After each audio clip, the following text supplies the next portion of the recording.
All right. Good afternoon, everybody. Welcome to our September 17th, 2024 City Council Workshop. We are obviously we are all here in person with our remote Zoom option for people who can't make it to the chambers. We are going to start off our workshop with public hearing. First, I'll do a quick roll call and then I'll turn the meeting over to our city attorney, Sean Bouts. Councilmember Van Orman. Here. Councilmember Kurtz. Present. Councilmember Ball. I'm here. Mayor Pro Tem Cargill. Present. Councilmember Spencer. Present. Councilmember Dunn. Happy to be here. Councilmember Kennedy. Present. And Attorney Sean Bouts, you're up. Thanks, Mayor. Before we get started, I kind of want to go through some prepared remarks so everyone has an understanding of what we're going to do and the process that we're going to follow. So tonight's the time and place for the City Council's consideration of the hearing examiner's decision following formal investigation hearing in the matter of the Code of Ethics complaint by Ms. Kim Schmidt against Councilmember Chris Cargill. The hearing tonight is pursuant to the city's Code of Ethics under Liberty Lake Municipal Code Section 1-10-8. The council has been provided with a copy of the hearing examiner's decision.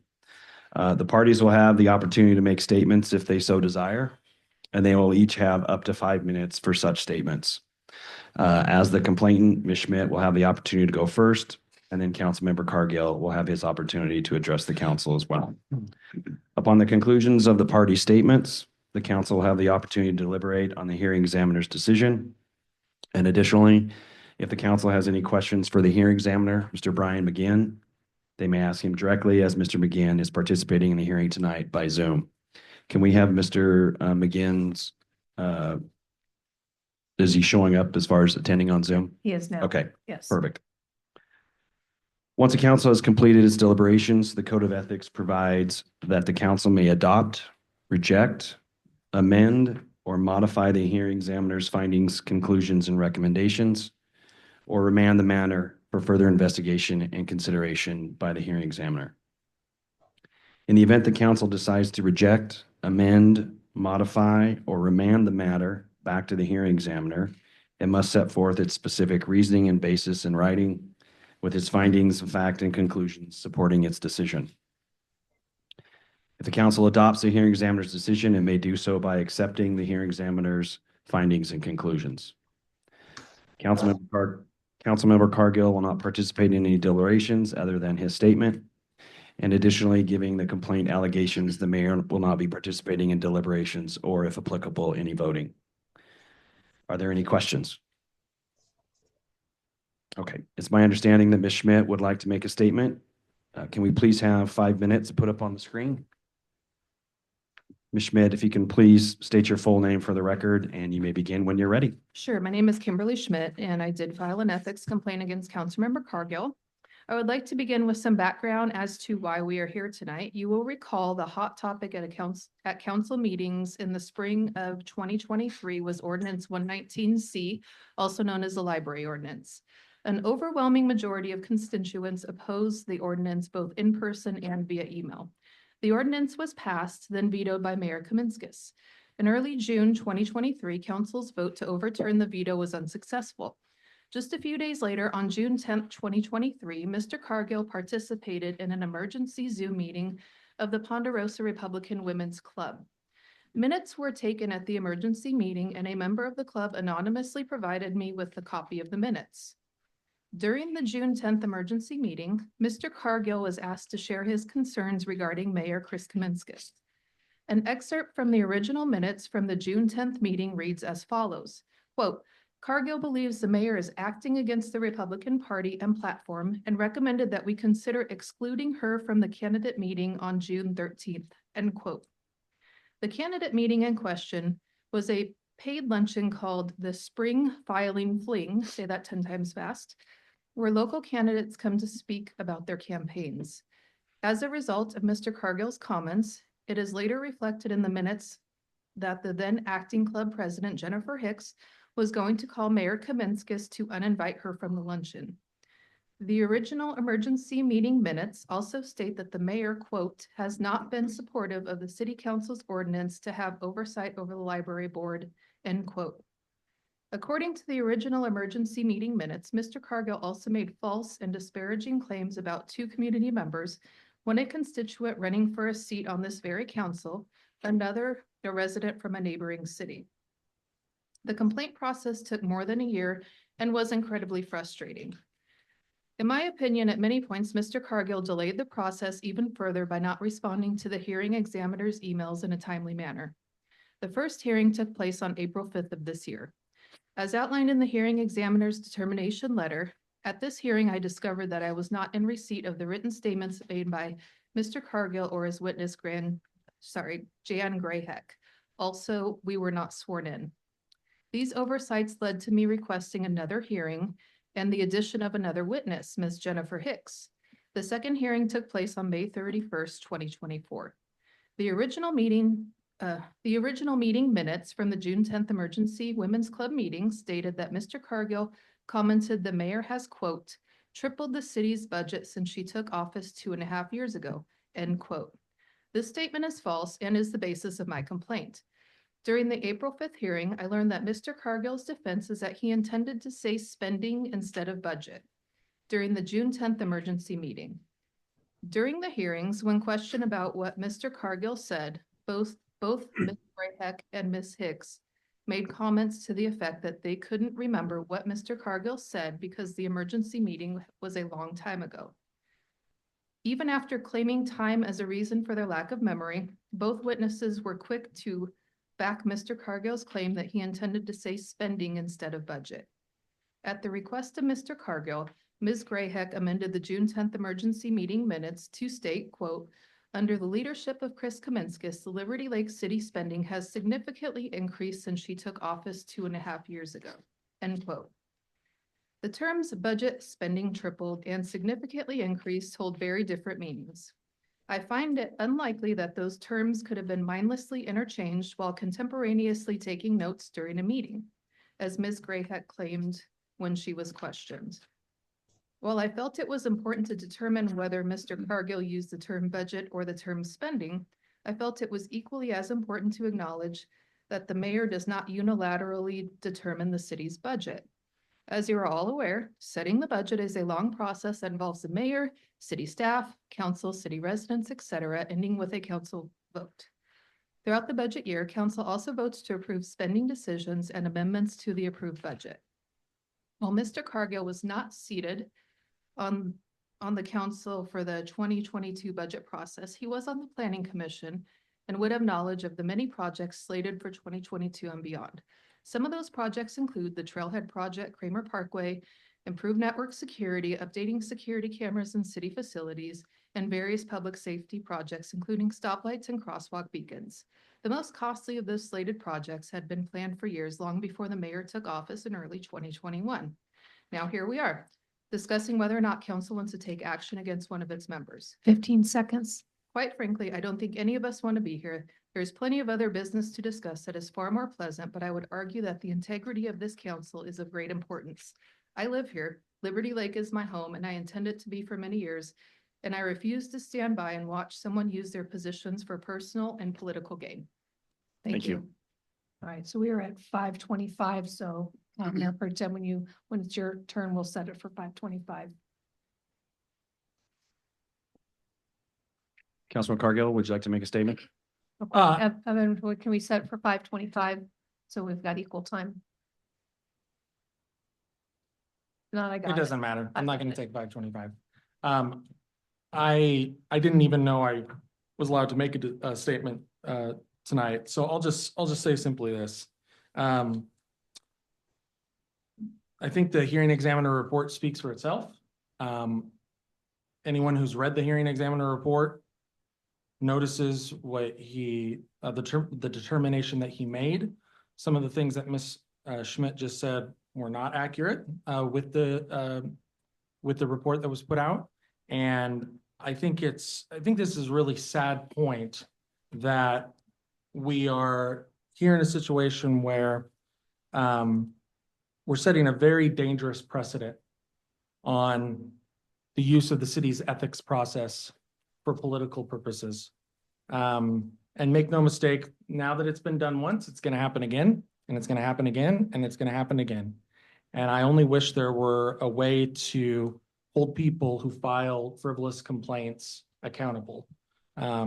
Unfortunately, there's not.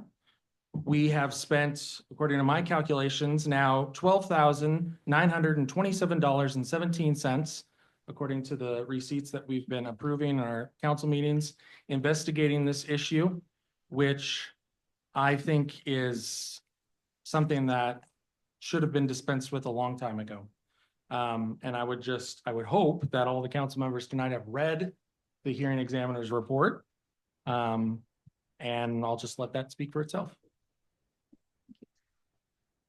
At this point, now the statements have been made, the council will have the opportunity to deliberate. And if they have any questions for Mr. McGinn with regard to the process or the decision that was rendered, he's available to answer any of those questions. I guess I'll start with, does anybody have any questions for Mr. McGinn? Linda? So my biggest question with all of this is, why would Councilmember Cargill even address a group, a club, that doesn't even reside in Liberty Lake? We don't have a Ponderosa neighborhood anywhere, so this group has got to be outside of the town. Unless it was to get a political endorsement, but he wasn't campaigning last year. So that's my only question. Why was he there? Brian, are you there? Yeah, can you hear me? Yes.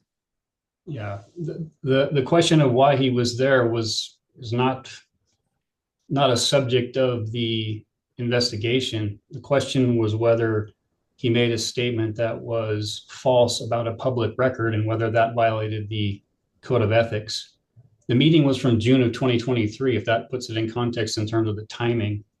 But the question of why Mr. Cargill was there, I mean, Mr. Cargill would have to answer that. I mean, other than, I guess there is some evidence in the record that he was there for purposes of meeting with some folks that he considered to be friends and political allies. But that's as far as it went. It's not, the subject is not relevant to the question that was presented to me for investigation. Any other questions for Mr. McGinn? All right. Any other dialogue that the council wants to? Well, I Jed? guess I have one question. I'm curious whether in this investigation it came up as to how Ms. Schmidt obtained this information. I know she said there was an anonymous member of the group that asked for or that gave her the information. Did we find out whether Ms. Schmidt is part of this group? By this group, if you mean the Ponderosa Women's Club, Ms. Schmidt is not a member of the club. The question was posed to her by Mr. Cargill during the May hearing, and her response was that she was under oath was that she was provided the minutes from that meeting anonymously, and that's the only information in the record with respect to that. Any other questions? Annie? I have two. Mayor Pro Tem talked about his concern about a frivolous complaint, and I wanted to check to see if a complaint that's made where there's probable cause would be equivalent to frivolous, or would that, if there's probable cause, would that be one and the same, or are they different? Brian, you want to answer that? And I can answer, but I think in the context of Sure. what your role is probably more appropriate. All right, sure. So the question before me, following the complaint, was the first question is, let me back up. The Code of Ethics, once a complaint is filed, requires a preliminary investigation. The purpose of the preliminary investigation is to determine whether there is probable cause to believe that a violation of the Code of Ethics has occurred. Probable cause in that context means, is there evidence on a more probable than not basis that a violation has occurred? So that's separate and apart from a question of whether or not the complaint was frivolous. If a complaint is determined to be frivolous in court parlance, that would be that there is, absolutely no basis for any of the allegations whatsoever, to the point where bringing the claim is subject to sanctions in a court setting. The code of ethics, although this was not the subject of my investigation, but the code of ethics at 1-10-9 has a provision that deals with false charges, which is, I guess, sort of the administrative equivalent of a frivolous claim. So there are consequences if claims are made that have absolutely no foundation or reality in fact or basis in fact. But that's not the question that was before me. So there is a difference, a clear difference between a probable cause determination and a determination which is separate and apart as to something being, quote, frivolous. So in follow up to that, if it was frivolous, it probably wouldn't have gotten investigated further. Is that fair to? Oh, so that's a fair point. So let me put it this way. The preliminary, when complaint was forwarded to me for preliminary investigation, the complaint included it cited to 3 different code of ethics sections, as well as over a half a dozen statutes as being violated. So it contained numerous claims. I determined that there was no probable cause for all but one claim. And so you're right. If I'm determining whether there's probable cause, I'm making a judgment call as to whether or not, on a more probable than not basis, there is a legitimate possibility or at least enough evidence to support a further investigation. So if something is frivolous right off the bat, you're right, it would never get past the preliminary investigation stage, because I would determine if something's frivolous, it certainly wouldn't be rise to the level of meeting the threshold for probable cause. That's one more follow-up. It's sort of related to that. Yeah, go ahead. So Ms. Schmidt in her statement talked about the comments about acting against the Republican Party, the consequences to the mayor. Were those part of the original complaint that were dismissed as not meeting that threshold for probable cause? Were those in the complaint? Because that's not something that we've seen. Refresh my memory again. The allegations about what now? About it being an emergency meeting, and that Councilmember Cargill was alleged to have said that the mayor was acting against the Republican Party. I think if I heard that correctly, and then had been subsequently uninvited to the spring fling, the word you're supposed to say 5 times fast. Okay, yeah. The complaint did include those allegations. It did say that I don't believe there was any dispute about it being a quote emergency meeting, although I don't know that that was material to the question being asked of me. There was allegations that about the statements about the association with the Republican Party, but I don't believe those were part of the quote claims. There was the false statements that were alleged. Those were not the false statements that were at issue in the preliminary investigation, but they were statements that were made as background information or for context in the complaint. Thank you. Good. So I'm surprised to hear that there was a bunch more to this that we didn't get to see. Piggybacking off of what Councilmember Kurtz just said regarding frivolous. So, Mr. McGinn, would you have described the other ones that were dismissed at the outset as frivolous? I did not make that determination, so I'm not sure how to answer that question. I only looked at it for purposes of determining whether there was enough evidence to warrant further investigation. And again, that's the charge that I was given. The preliminary investigation is determined whether there is sufficient information on a more probable than not basis that there is that a further investigation would be warranted. Once I made the determination that a further investigation was not warranted, that ends the process. That ends any further proceedings along the ethics the ethics process. So I determined that there was probable cause for one claim only, and that's what ended up being the subject of the subsequent hearing. So I'm trying to think now, since I didn't do make any determinations about whether the charges were frivolous or not. I'm not sure I can answer that question. I didn't do that analysis. Any other questions? I'm interested in that analysis. So it sounds like it was incomplete. What analysis for what? I believe Mr. McGinn has identified portions of the complaint that he has not analyzed. Let me back up here. I don't think that's what his statement was. And Brian, I'll let you speak to it.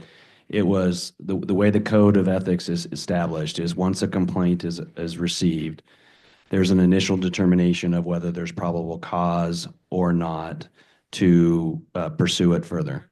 That was all done relative to Mr. McGinn's decision. And there was no further need to have to address the issues that were made in the complaint other than this one issue, which is what's before the council tonight for consideration. So I wouldn't characterize it from the standpoint of incomplete. It was completed and a determination was made. And the only thing left for the council's consideration tonight is the one issue. Mr. McGinn, I'm going to ask you to rephrase. I believe you said a moment ago, there are portions of this that you did not analyze. Could you restate that, please? Well, I didn't say I didn't analyze. I didn't leave out any claims. I didn't fail to consider any of the allegations that were made. I determined after looking at each one individually that there was not sufficient information to support probable cause for all of them except for one. That's as far as my analysis went. At that point, there was nothing further for me to do, in my opinion, but to proceed with a determination as to how to proceed with the one that was left over. And under the ethics code, I have the option to either refer a alleged violation to the prosecutors for criminal proceedings or to retain it for further investigation by way of a formal investigation, which the Code of Ethics states shall be done by way of conducting a hearing, which is what I did before rendering my recommendation.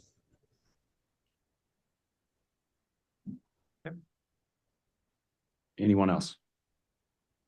Jed? Yeah, just a follow-up question, because earlier, Mr. McGinn, you said that if a claim had been determined to be frivolous, that would be a separate situation, right? That would be dealt with separately? Well, all I was saying was that there is a provision in the Code of Ethics 1-10-9, which deals with false charges being brought. And that is the closest thing we have to that's the closest thing you have to a claim that, or an argument that something that a complaint that's been brought is frivolous. So that provision deals with frivolous claims of misconduct. That is not something that I included in my report or was asked to address. So I guess just a follow-up question to that. So procedurally, in a situation like that, you weren't asked to determine whether the claim brought against Mr. Cargill was frivolous or not. So perhaps that would be something if he determined after the fact that he wanted those to be looked at. I suspect based on his comments about all the money that's been spent already on the process that he's probably likely willing to move forward with this. But it sounds to me as though those claims that were dismissed as not containing probable cause could potentially be charged as frivolous. Is that right?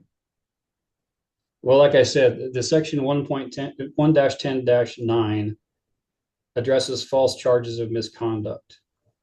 And it states in the second sentence, the city administrator may request that the hearing examiner make a finding that a complaint brought pursuant to this code of ethics is frivolous and without merit. And then it proceeds on to say what happens in such a case. that request has never been made to me, and I never conducted that analysis. That was not the charge I was given. So I didn't do that. It doesn't say in the code of ethics that Councilmember Cargill, the party complained against, or anybody else can make that happen.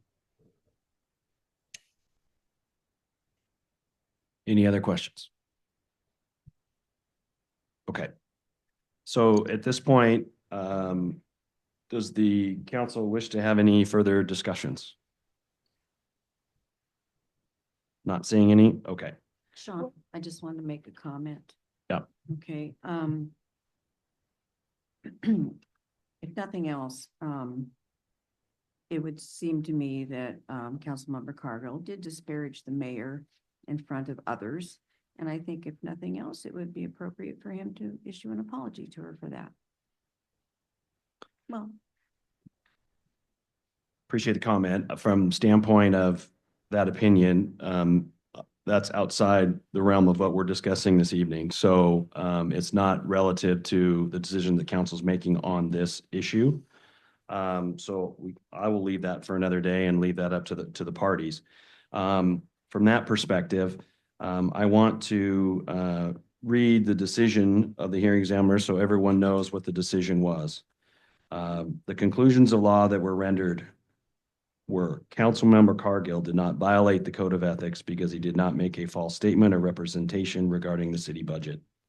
2, Councilmember Cargill did not violate the code of ethics because he did not make a statement in willful disregard of the truth of such statement or representation. 3, the preponderance of the evidence establishes that Councilmember Cargill did not violate Section 1-10-2, subsection 12 of the Code of Ethics. Based upon the preponderance of the evidence and following a formal investigation hearing conducted in accordance with Liberty Lake Municipal Code 1-10-8, the hearing examiner concludes that Councilmember Cargill did not violate Section 1-10-2, subsection 12 of the Code of Ethics of the City of Liberty Lake. Having made this determination, the hearing examiner recommends that the complaint filed by Ms. Kim Schmidt against Councilmember Cargill be dismissed by the City Council.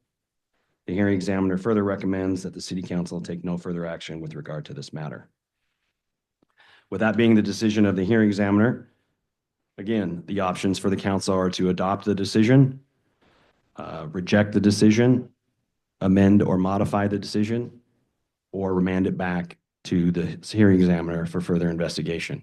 If the council does anything other than adopt the hearing examiner's decision, it will need to have specific written findings and conclusions and direction with regard to its decision. So at that point, I'll leave it up to the council. Someone would need to make a motion, a second, a vote relative to which option they prefer to take. I'll make a motion to adopt the hearing examiner's determination. I second that. Is there any other deliberation? Not hearing. All in favor of the motion on the table, please say aye. Aye. Aye. Those opposed? Nay. So it's 3-3. 3-3. With a 3-3 vote, then, since the decision of the council is to make a decision with regard to one of the options, then the hearing examiner decision would stay as is. So in this situation, the decision of the hearing examiners would be final. Any other questions? Hearing none, we'll conclude at 6:29. All right, so. Thanks, Brian. Thank you. Thanks. So we have about 30 minutes to until our regular meeting. So we'll adjourn until 7 p.m. We'll see you then. All right.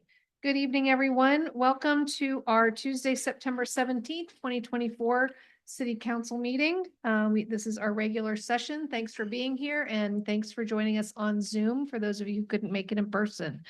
We do have some special guests tonight, so we're going to start off with the invocation given by Councilmember Dunn, and then we're going to invite our Girl Scouts up. I will introduce them, and then we will start. Then they will lead us in the Pledge of Allegiance. Father in heaven, we are grateful for this time and for this place to come together, to speak and to listen about the place we call home. Help us to come together, to listen together, and to work together to make this the place that we know it can be. In your son's name, amen. All right. So as the Girl Scouts make their way up here, you can stand right here in front. I'm going to introduce them. So first we have leader Angela Corey, welcome. We also have Brian Newberry, CEO of the Girl Scouts, and we have Ruth Corey, Vita Torres, Ayla Torres, and Walker Pollock. Welcome, you guys. So if you guys would like to come up a little bit closer, I'll give you my microphone. If you guys want to kind of huddle around, you want to hold on to it, and then just get us started and we'll all chime in.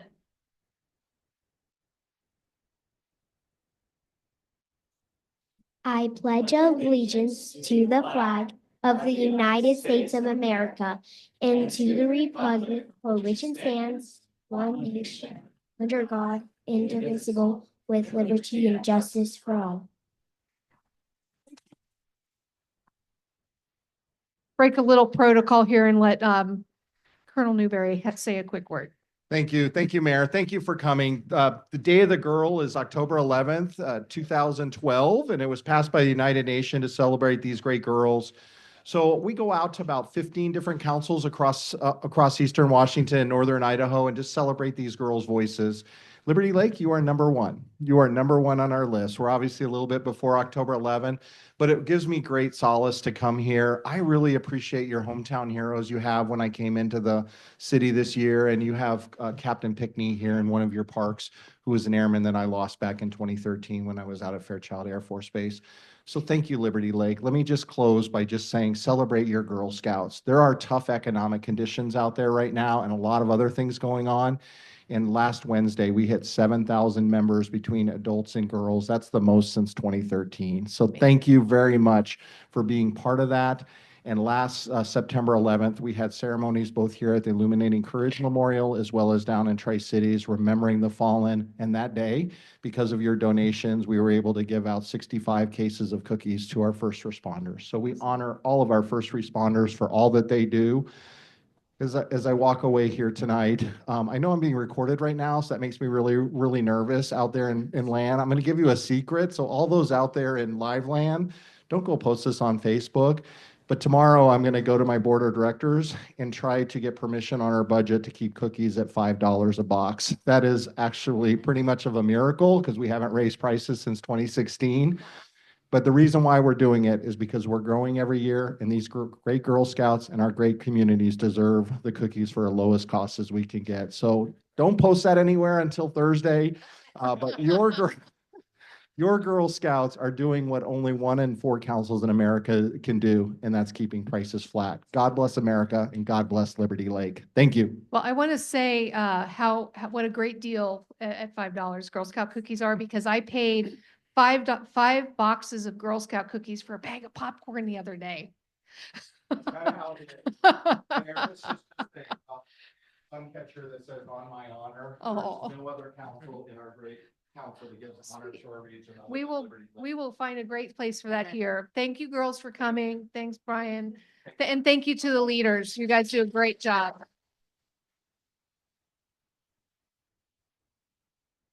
Okay, thank you, everybody. So we will go ahead and move on to the call to order and roll call. Councilmember Van Ormond. Here. Councilmember Kurtz. Present. Councilmember Ball. Here. Mayor Pro Tem Cargill. Present. Councilmember Spencer. Present. Councilmember Dunn. Happy to be here. And Councilmember Kennedy. Present.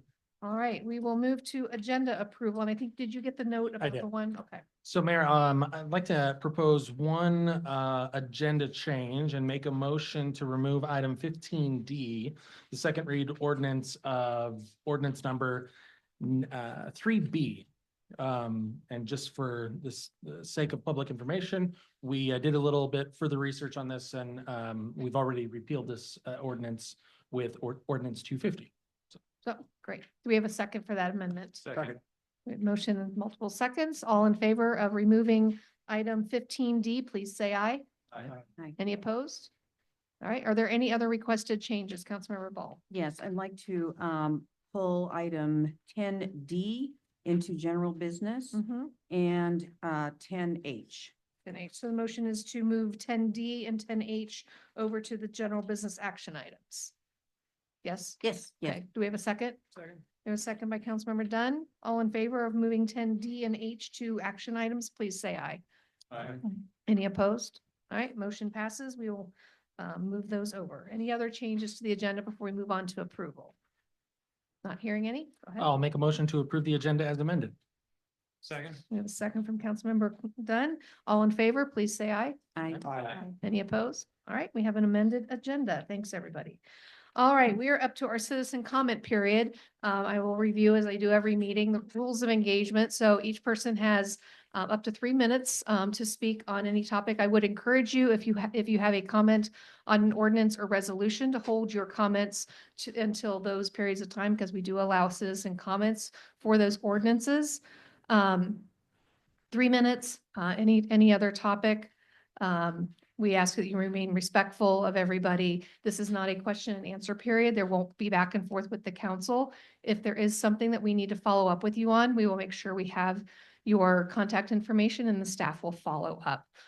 So those of you online, if you'd like to make a comment, please send a note to our meeting host in the chat.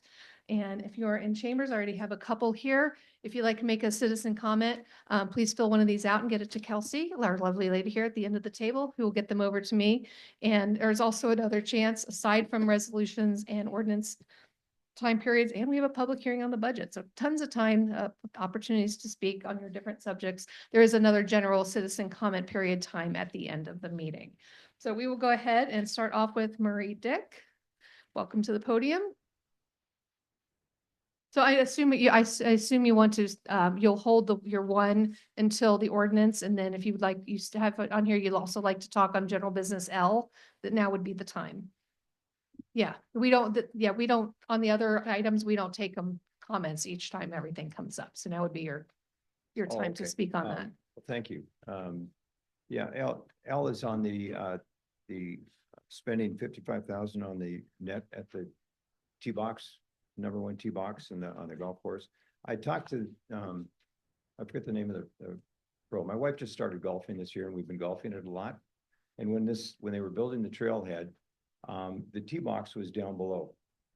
And there was hardly, I didn't see one ball go over towards the trail or the road. Now that they moved they finished the building, they put the tee box back on top, and we all know it's not a championship course. I mean, it really is not. It's for beginners, and there's no reason to have that tee box, in my opinion, up on top there so that the balls can go. And if we want to save $55,000, I'd recommend saying no on this. That's Great, thank you. Appreciate your comments. Okay, next up in chambers, we have Lynn Atkins.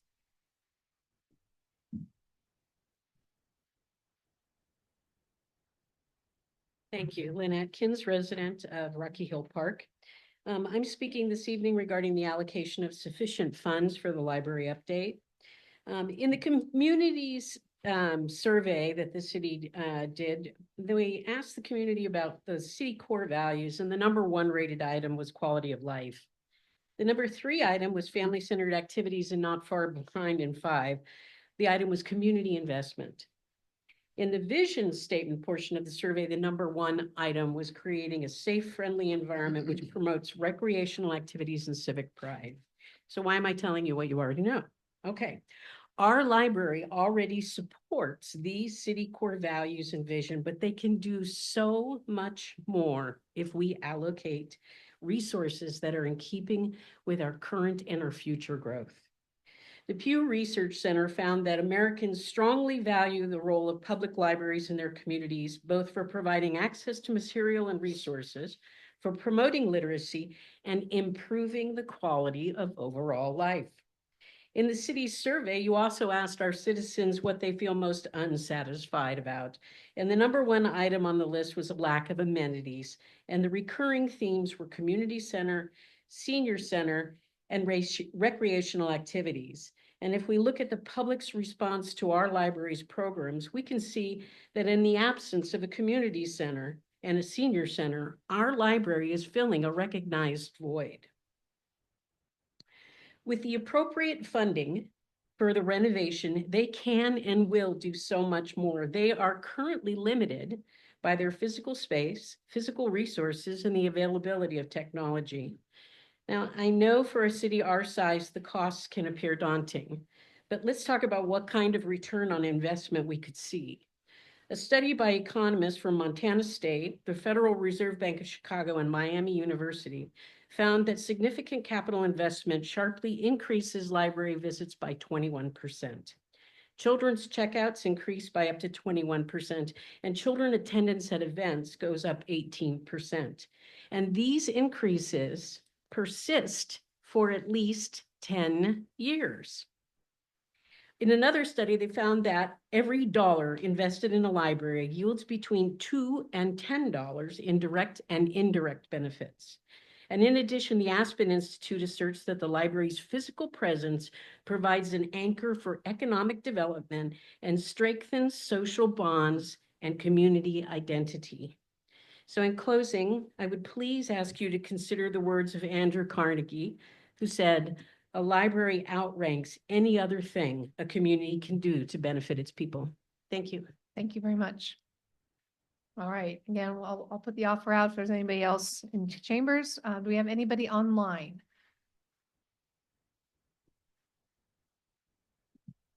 No? Okay, so just remember, you have another opportunity during the public hearing for the budget, the ordinances, the resolutions, and again, at the end for another citizen comment. So we will go ahead. Mayor, Yes. I did have a written public Oh, comment perfect. to acknowledge from Jared Von Tobel in support of ordinance number 305 and also from Bruce Hotchkiss regarding a swimming pool. Perfect, thank you. And those were distributed to council. Okay, all right, next up, we have announcements, proclamations, special presentations. It's my pleasure to welcome our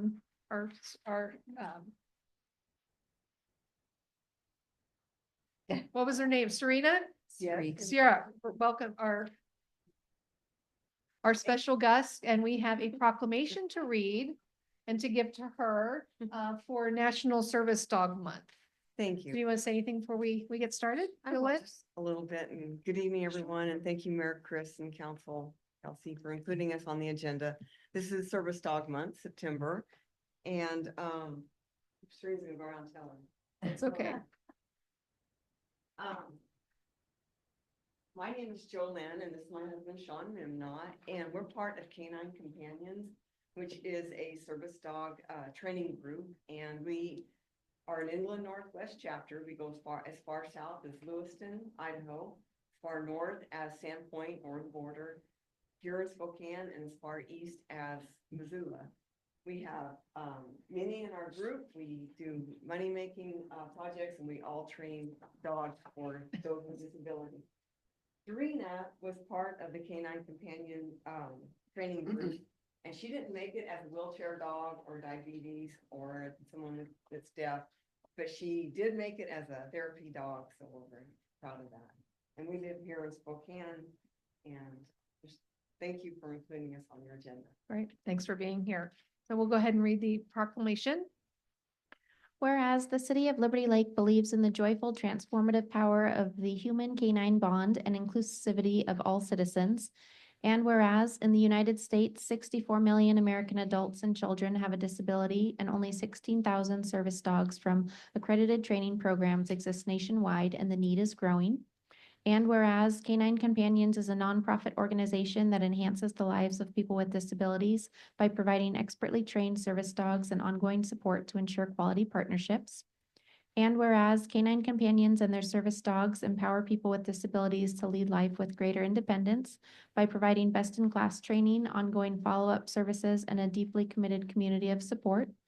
And whereas National Service Dog Month aims to educate our community about the benefits of service dogs and the laws protecting them. And whereas the city of Liberty Lake continues to work toward becoming an inclusive community in which all citizens and their service dogs are embraced. Right. Before we continue, I'll entertain a motion from the council to approve the proclamation. Madam Mayor, I move that the council support the proclamation. Thank you. Do we have a second? Second. Second from Councilmember Kurtz. All in favor, please say aye. Aye. Any opposed? Okay. Now therefore, we, mayor and council members of the city of Liberty Lake, do hereby proclaim the month of September 2024 as National Service Dog Month in the city of Liberty Lake, Washington. Further, we encourage all citizens to celebrate task-trained service dogs and be respectful of the rights afforded to the adults, children, and veterans who lead more independent lives because of their assistance.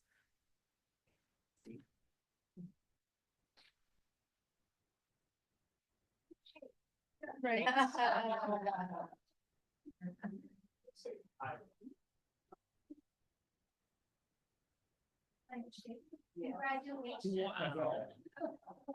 Thank you. Thank you for all you do.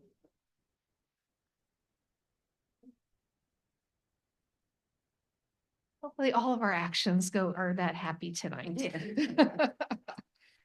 Okay, we are up to reports and inquiries. First, we will go with the city council. Are there any council reports for tonight?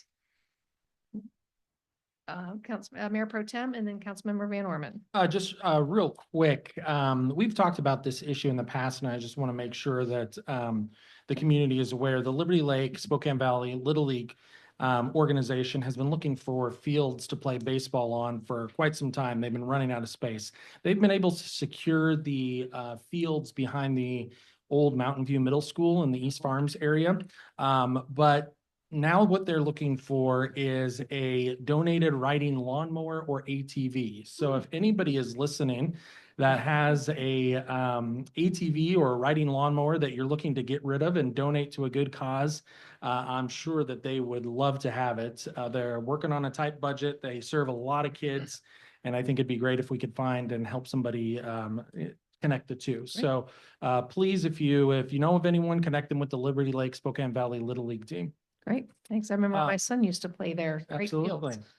And then one other thing, I just want to make a brief comment on what happened in the 6 o'clock hour.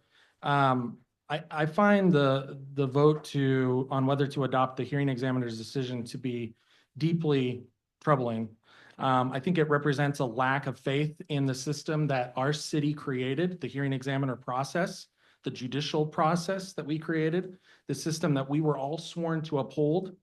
There's a process, as we all know. The process was followed for a year and a half. The city spent $13,000 on the process, and yet there were some on the council who, I guess, thought that they had a better idea on what should happen than the independent examiner who looked at the issue.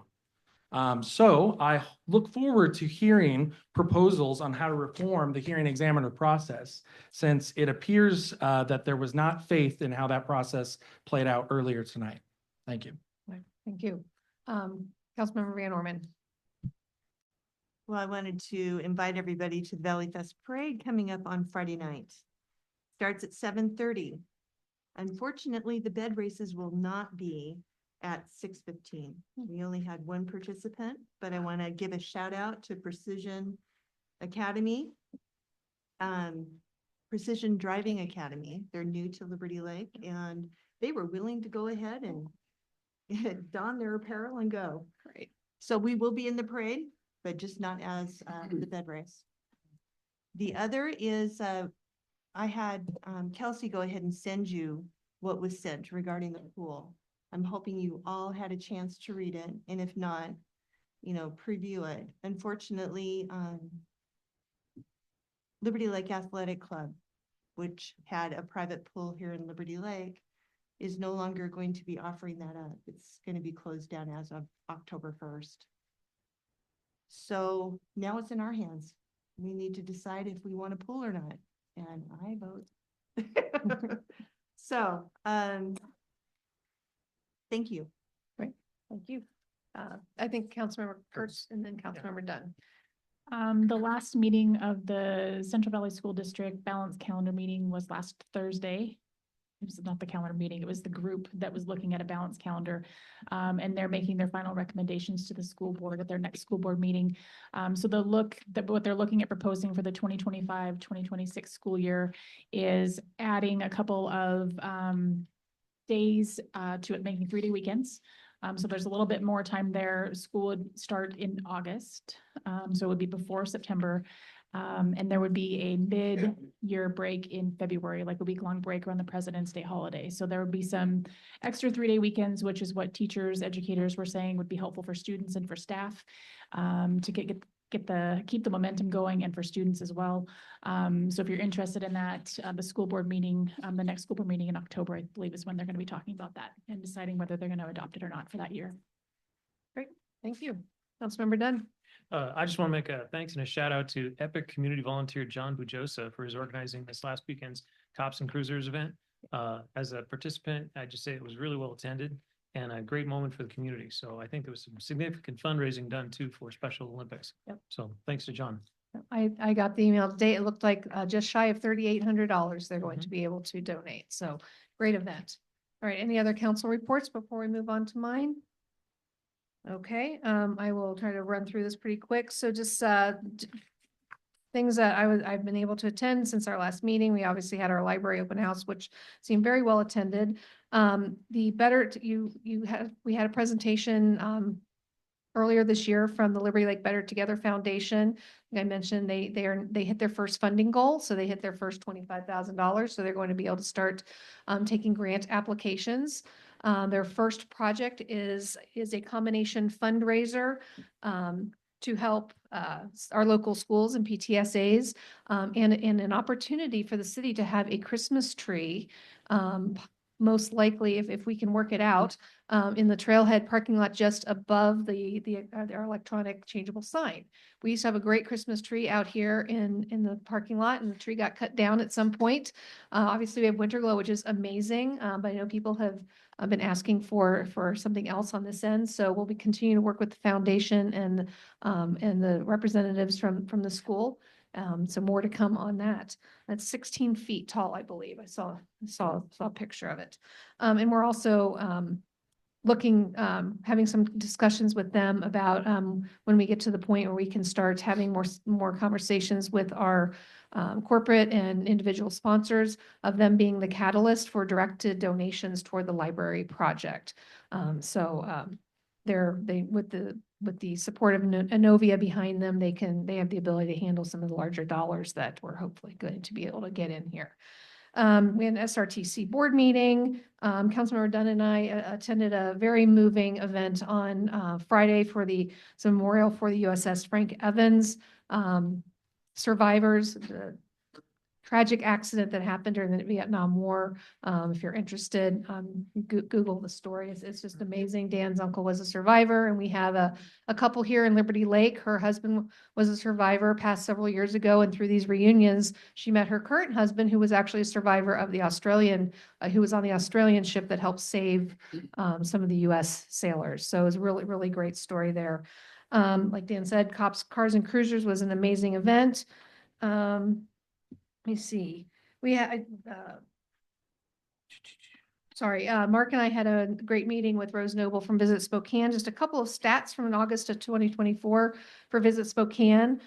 They had associated with their conferences and conventions. They sold 5,338 room nights for a total economic impact for the region of $2.1 million.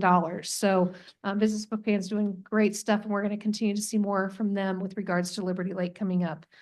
A lot of things coming up this week. AWC Social Media 101. That'll be an interesting training for me to go to tomorrow. Plethora of other board meetings that we're on. And then Councilmember Kurtz and I have the next iteration of the Association of Washington Cities Elected Leadership Institute coming up next weekend. And lastly, the opening of the Liberty Lake Fitness Center over in the North Liberty Lake District is on Friday, September 27th. I'll be out of town. I believe Mark's going. It's from 2 to 3 if any of the council members would like to attend. What was Okay. the times on that again? 2 to 3 on September 27th. All right, we'll kick it over to the city administrator report. All right. Thank you, Mayor. Members of the council and Liberty Lake residents and those who are following online and in the audience.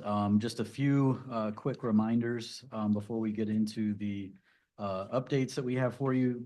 This coming Saturday, September 21st, the Washington Department of Veterans Affairs is co-hosting a suicide awareness 5K that is set to start at Liberty Creek Elementary at 8 a.m. And we talked about this at the last meeting.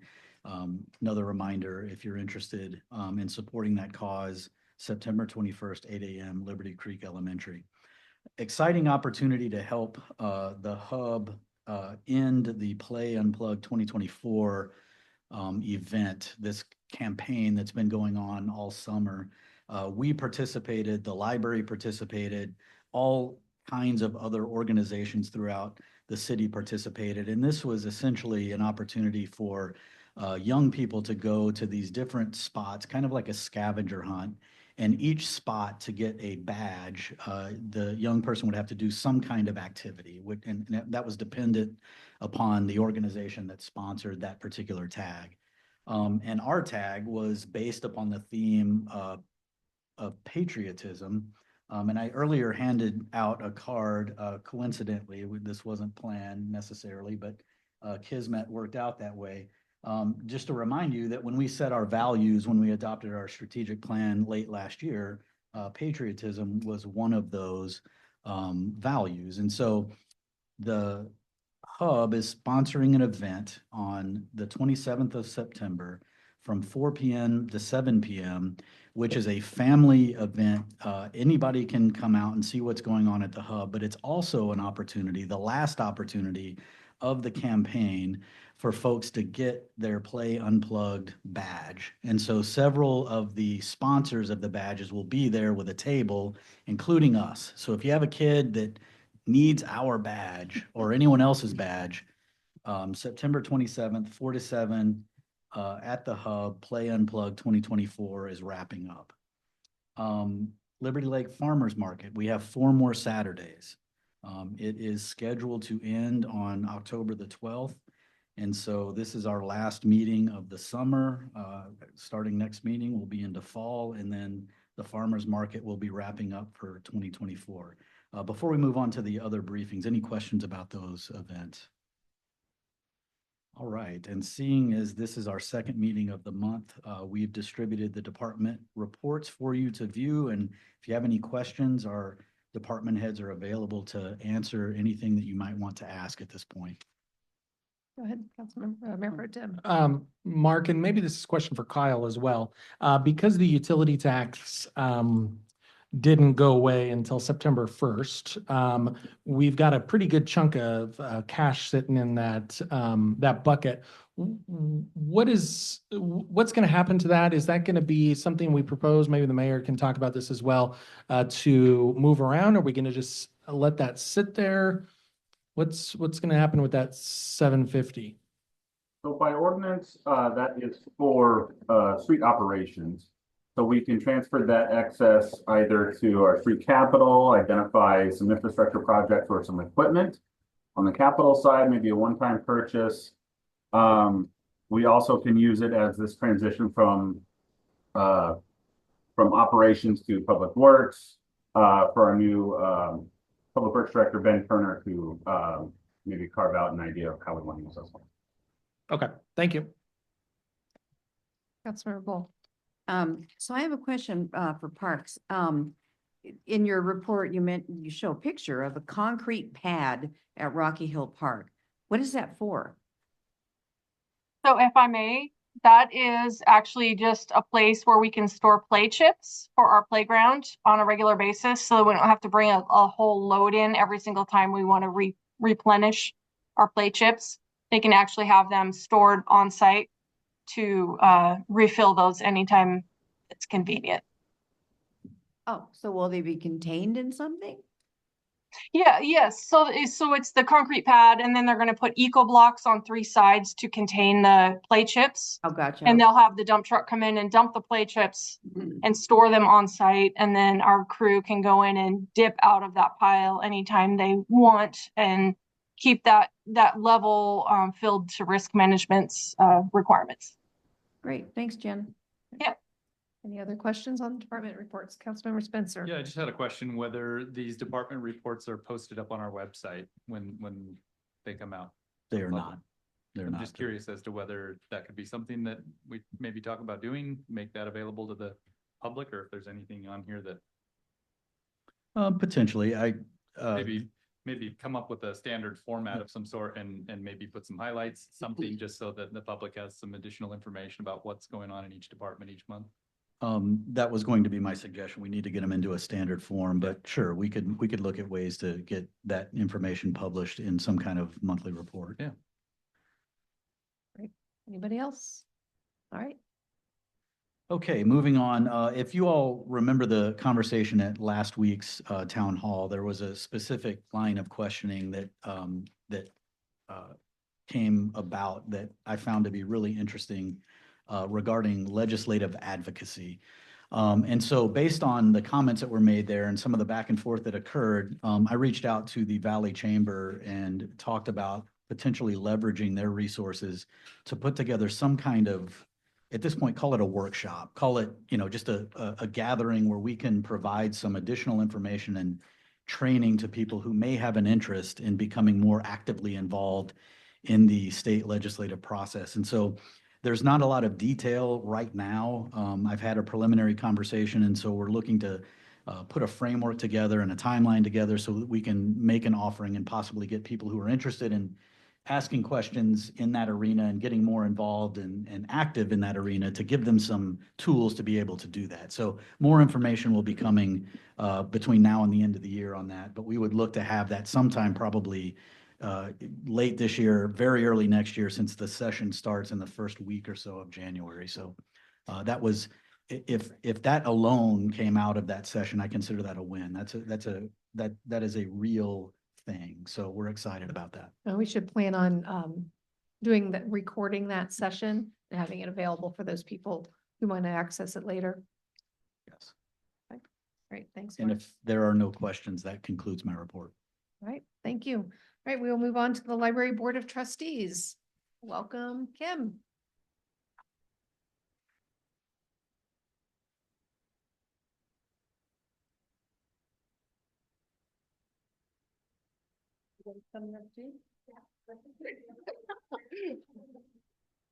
Hello, I'm Kim Gerard from the Library Board of Trustees. And is there there we go, our quarterly report. To talk about summer, we can go to the next slide.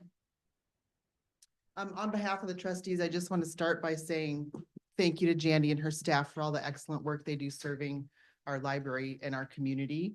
The library is always a happy place. People are always excited, and as a former school librarian, I love seeing the little kiddos. They want to check out their own books and try to match that barcode up with the scanner, which is always fun to watch. So we're going to start with our stats from the summer at the library. These are just our numbers from June through August.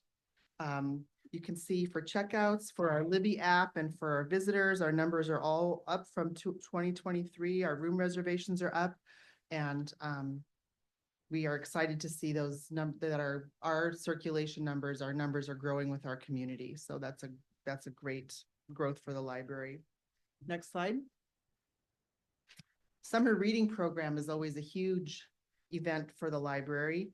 You can see comparing the numbers from 2023 and 24, we were up quite a significant amount, especially in the adult participation realm. So we've got more adults using our library during the summer. And you can see the photo there shows the winner's wall where they come in and get their prize and put their little sticker up on the wall on the end of the stacks. So our library gets used in the summer, even though everybody's really busy doing lots of other fun stuff in our community. Next slide is our STEM.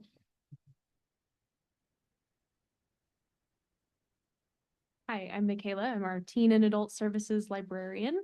Our STEM camp, this was our second annual STEM camp this year. It is organized by teen volunteers. So teens who normally volunteer with us from the high school came up with this program last year, did it again this year. They had excellent participation over 4 days. There were 104 participants. A lot of those were the same day to day, but over 4 days, 104 kids put in more than 300 STEM hours. So they worked on physiology, engineering. They dropped eggs off of a roof. Thanks to Tim and John, it was like 120 degrees out that day. So thank you for them coming to drop those off the roof. We had 16 volunteers, sorry. who put in 99 hours of volunteer service just in July, just for STEM camp. And we only broke 3 eggs when we threw them off the roof. So that was excellent. Next slide, please. We also did Teen Tuesdays this summer. So we had a regular drop-in every week, starting in July, for teens to come in, middle school and high school students. We had 77 teens attend those over those 7 weeks. And we did a lot of cooking. We played a lot of games. We did an escape the room game where they did decide to save the citizens of the town. So good for them. And we are hoping to continue that into the school years to make a teen activity every Tuesday after school.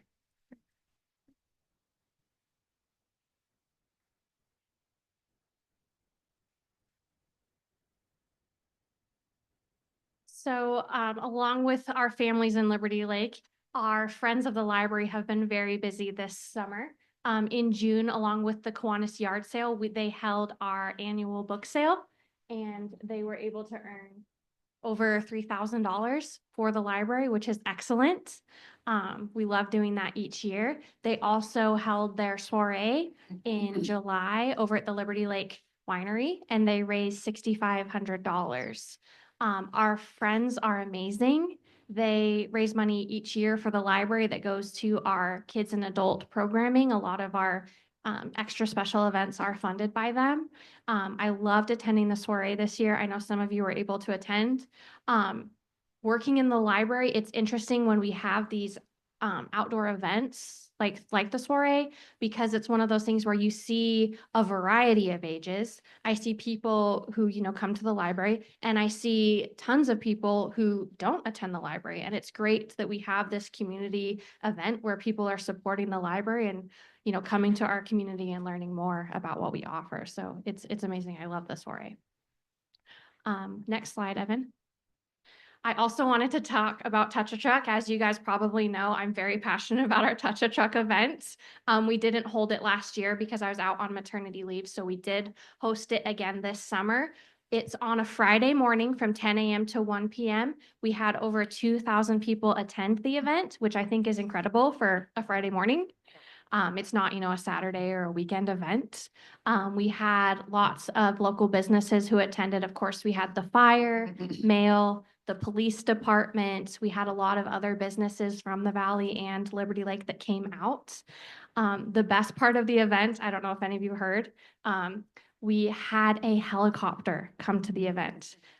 For the last couple of years, I've been trying to get a helicopter. And in 2022, they actually came out and did a flyby, and they were like, I'm sorry, I don't think it's going to work. The power lines are in the way. So I did not call them this year. Didn't do anything about it. And then the event starts at 10 a.m. At like 10:10, a police car from the sheriff's department pulls up, and we're like, oh, hi, we didn't know you were coming. Like, please join the event. And he's like, no, I'm letting you know that the helicopter is going to be here in a few minutes. Where do you want him to land? And I'm like, wherever he wants. I don't know. And so it was so great. You could not have planned it better because there's all these kids already there.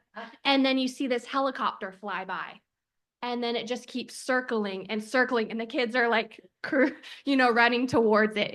He landed in the middle of a field. The kids stayed away, but it was like, you couldn't have planned that better for the kids to be able to see like the helicopter land. It was the highlight of the event. So that was wonderful.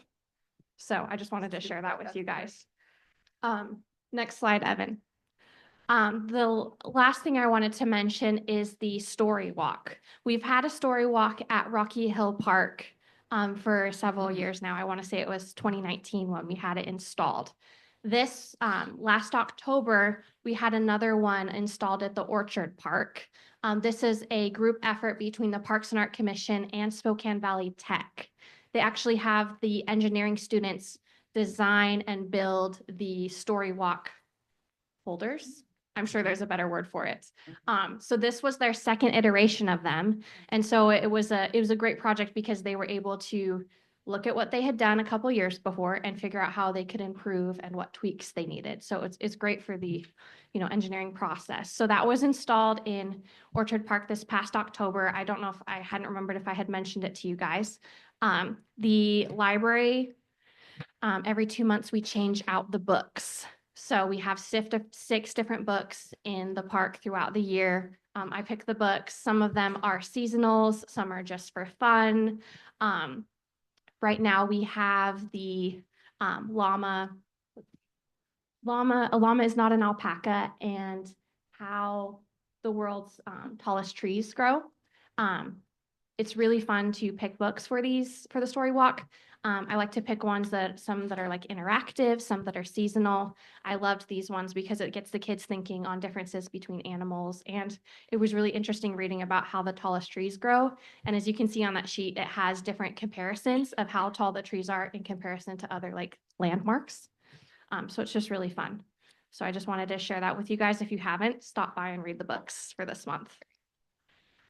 Lastly, I wanted to mention some upcoming programs that we have. Next slide, Evan. So next Wednesday, the Spokane Valley Fire is coming and doing a firefighter story time. We're hosting this at Town Square Park. And so they are going to be hosting story time, reading some books with the kids. And I've heard there's also going to be some kind of hose demonstration. So I'm sure that will be really fun. So I wanted to get the word out about that. And then at the end of October, October 24th, we're hosting our annual Halloween party. And this year it's going to be Monsters, Inc. themed. So I hope you guys will all come out to that. So All right. I Does think anybody that's have any everything we have. questions for Jandy? Well, oh, thanks for all the information. Great. Okay, next up we have Parks and Arts. I think I saw. Mayor. Yes. Might I say something? I'd like to sing one of the praises for the library, if I may, on a personal thing. You guys have had a program where you encourage kids to read books. And it's an excellent program. And you had it where if they read up to 1,000 books by the time they went to school, it was something they would get a little sticker right before kindergarten. And I really, really want to compliment you on that program. The reason being is that we have a 5-year-old granddaughter. And she has been absolutely excited every week that she gets to go to the library. Her mother takes her over there, they come over, we get her every Wednesday. She shows up and the first thing she talks about when she comes in the door, besides seeing grandma, is that the books that she's brought.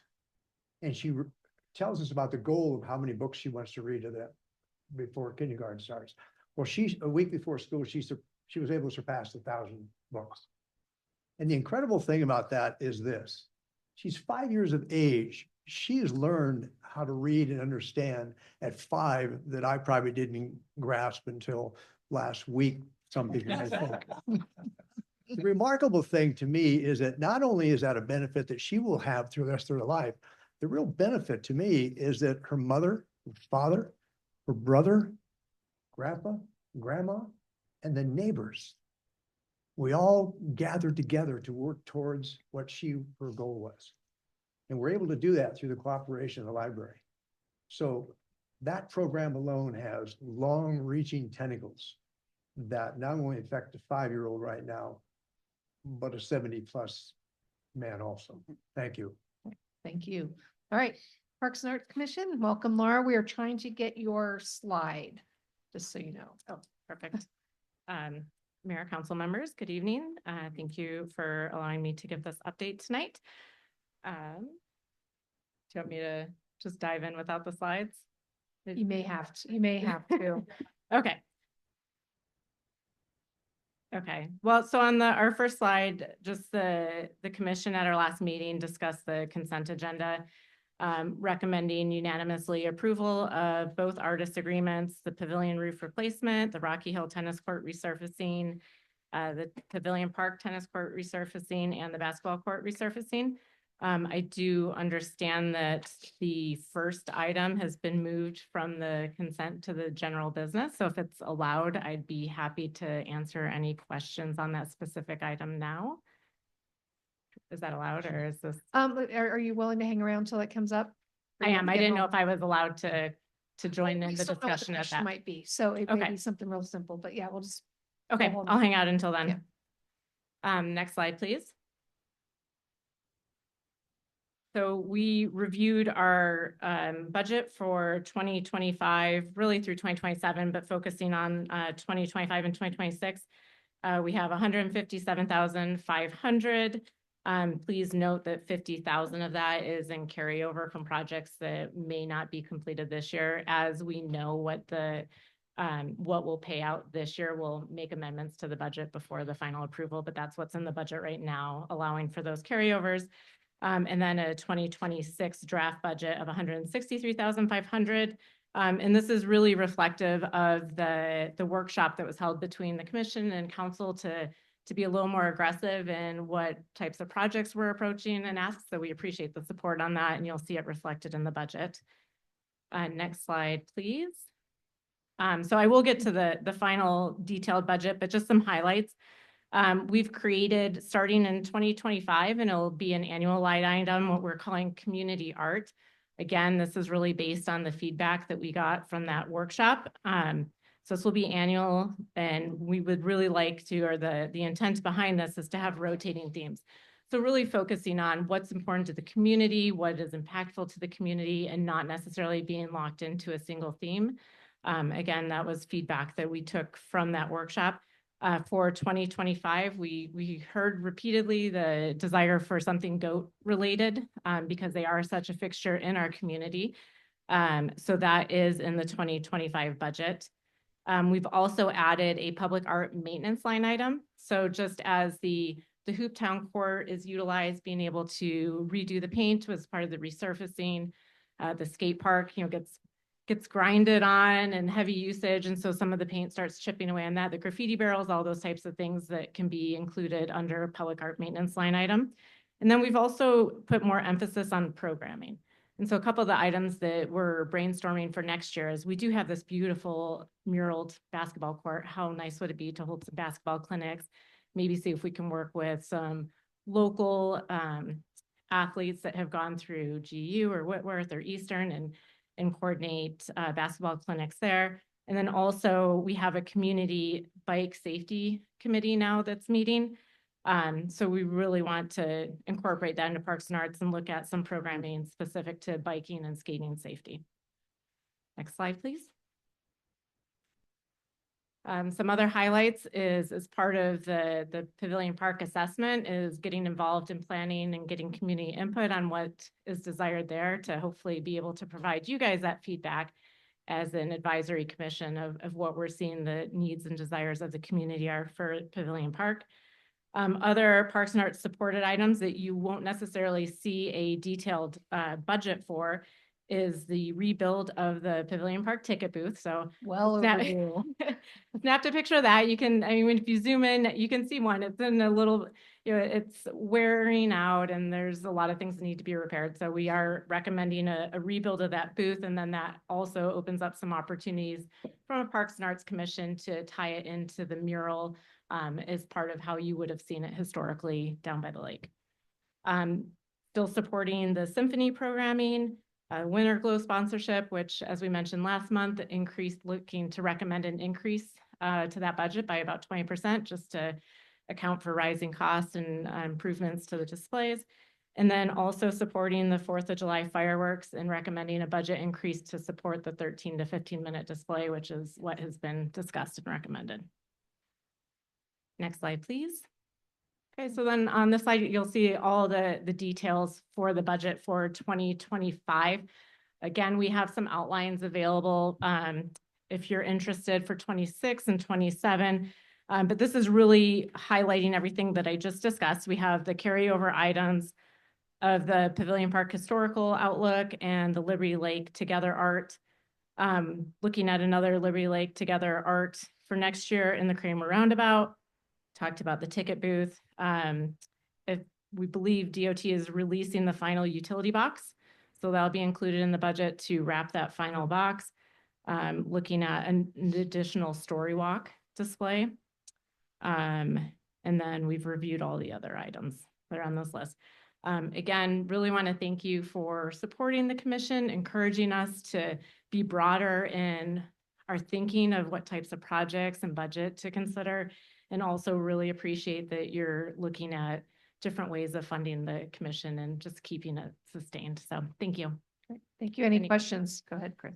Councilmember. A quick question on how much of an increase is this over this year?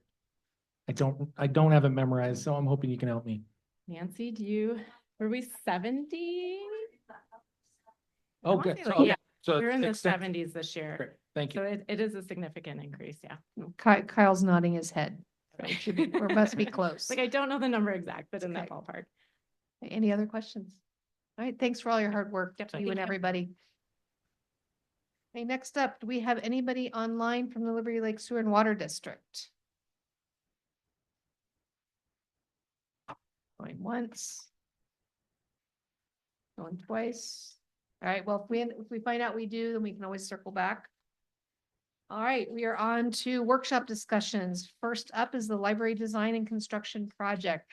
Remember, this is a workshop. No decisions are being asked to be made tonight. So who is kicking this off? I will, Mayor. Okay. So thank you, Mayor. We are here tonight, as promised, to discuss the library design and construction project. Now that we've had a chance to go through some programming exercises, we've collected feedback from the public. We've had several events that were designed to do that, including a community open house that the mayor referenced earlier. And so before I get into the presentation itself, I want to remind the council that earlier in the week, I sent out what I'll call the summary report of all of the different public engagement tools that were used and the results of those. And so you've got that to refer to as the presentation is being delivered this evening. And I'll introduce the team members that are going to be assisting in delivering the presentation. We've got a couple of members here in chamber, and then we have one online. And so we're going to do a multifaceted, multimedia approach to this. And if Amanda Selstead, if you would raise your hand. Amanda is from BCRA, who is a Spokane-based architectural and design firm that's assisting Turner and Townsend Henry on the programming and preliminary design work. And then also Nikki Poulduris is with us. She'll be joining in on the presentation. Jandy Humble, who's our library director, you just heard from, she'll be helping as well. And then online, Jonathan Miller from Turner and Townsend Henry will be joining as well. And so with that, I want to start out by just kind of reminding the council how we got here. And we talked about this at our July 2nd workshop. And I'm not going to go into detail on the timeline, but if you'll recall going back to July of 2022, when the decision was made to approve the purchase and sale of 23129 East Mission, which is the building that currently houses Legacy Church that's we're talking about tonight, moving the library into at some point in the future. That set off a chain of events that included budget approvals and capital budget approvals and leases with Legacy Church that expire in April of 2025, all designed to get us to a point where we were ready to do something material with that building to turn it into a library shortly after. And so all of that culminated on July 2nd when the council approved the contract with Turner and Townsend Henry in the first work order, which includes the programming phase and the work that you're about to see the team present this evening. And so with that, I'm going to turn it over now to Jonathan, who is online to kick us off. Jonathan? Yeah, thanks, Mark. And I apologize that I couldn't be there in person. We have some nasty illnesses in my house right now, and I didn't think it was appropriate to share any of that with anyone in the room tonight. So with that being said, if we could jump to, I think, 2 slides in advance from here. Yes, perfect. Thank you. So we just wanted to give you a quick recap of the 2022 pricing exercise that was done a couple years ago. And keep in mind that there was no library program at that time, and we also did not have any conceptual architectural layouts. So you can see the numbers here on the screen of what was included in that 2022 report. And everything I'm going to go through is in that 22 report. So a quick recap here of what was included and excluded from the numbers you see on your screen. So what was included in those numbers was select demolition to create a large open space, 4 basic offices and an IT room, new carpet throughout, ceiling tile only at the open to structure areas where there was not existing ceiling tile, a fresh coat of interior paint, a small kiosk desk, and then your very basic code and mechanical, or your basic code upgrades for mechanical and electrical services. What was excluded from those numbers, and again, this was in the report, there were no soft costs. So there was no sales tax, no design services, no furniture, no shelving, no contingency, no project management fees. So no soft costs at all. There was no work in the existing restrooms. It was leaving the restrooms as is. There were no added restrooms. We were reusing existing ceiling tile where it currently exists.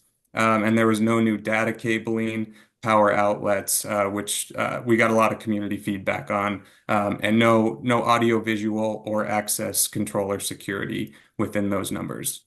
So with that, I'll turn it back over to the team. And Jandy's going to come up and talk about public engagement. So I'm going to talk to you guys about the community engagement and the data report that we sent to you on Thursday. I've talked to you guys a little bit about the community engagement that we've done, but as a reminder, we did this all throughout the month of August. We had a committee who created our community input survey. It was 12 questions. We distributed that survey on social media, the library website, the city website, social media. We also did what I'll call a grassroots effort and had community members attend a lot of local meetings. They went to Kiwanis, Rotary, Lions. We also sent a lot of information out to the local HOAs and at the farmers market, trying to let people know about the survey, let people know about the project, and get the word out. As part of our survey, we also did a question of the week that we had posted at the library and also at the farmers market to get citizen input each week. We compiled all of this information into the report that you guys got on Thursday. We wanted to make sure you guys had all the data as you were making these decisions and have all the information that we have. I guess I'll also add, last Thursday, we also had our open house at the library where community members were invited to see 2 test books that staff had designed and ask questions about the project, ask questions about the layout, and give feedback. We had 50 community members attend that meeting, and I know several of the council members were there as well. With it being back to school night, I was very excited that we got 50 people. I thought that was a good attendance. Let me move to the next slide. So I know that you guys got that report on Thursday. I had some key themes that I wanted to highlight for you guys about all of that data. We found some consistent key themes throughout the project that throughout the survey that we wanted to point out to you. Basically, what my goal was with doing the survey and doing this community engagement is getting a sense from the community on what they want to, how they want to use the library, what they expect when they come to a library, so that as we're designing the new space, we're meeting those expectations where we can. One of the first key themes was a family space. We kept hearing over and over again that people wanted a place that they could bring their kids or their grandkids to the library, a place where they could play, a place where they could look at books, read books, take books home with them, a place where they could get out of the house and spend time as a family. And a lot of people talked about, it's nice, the library's free.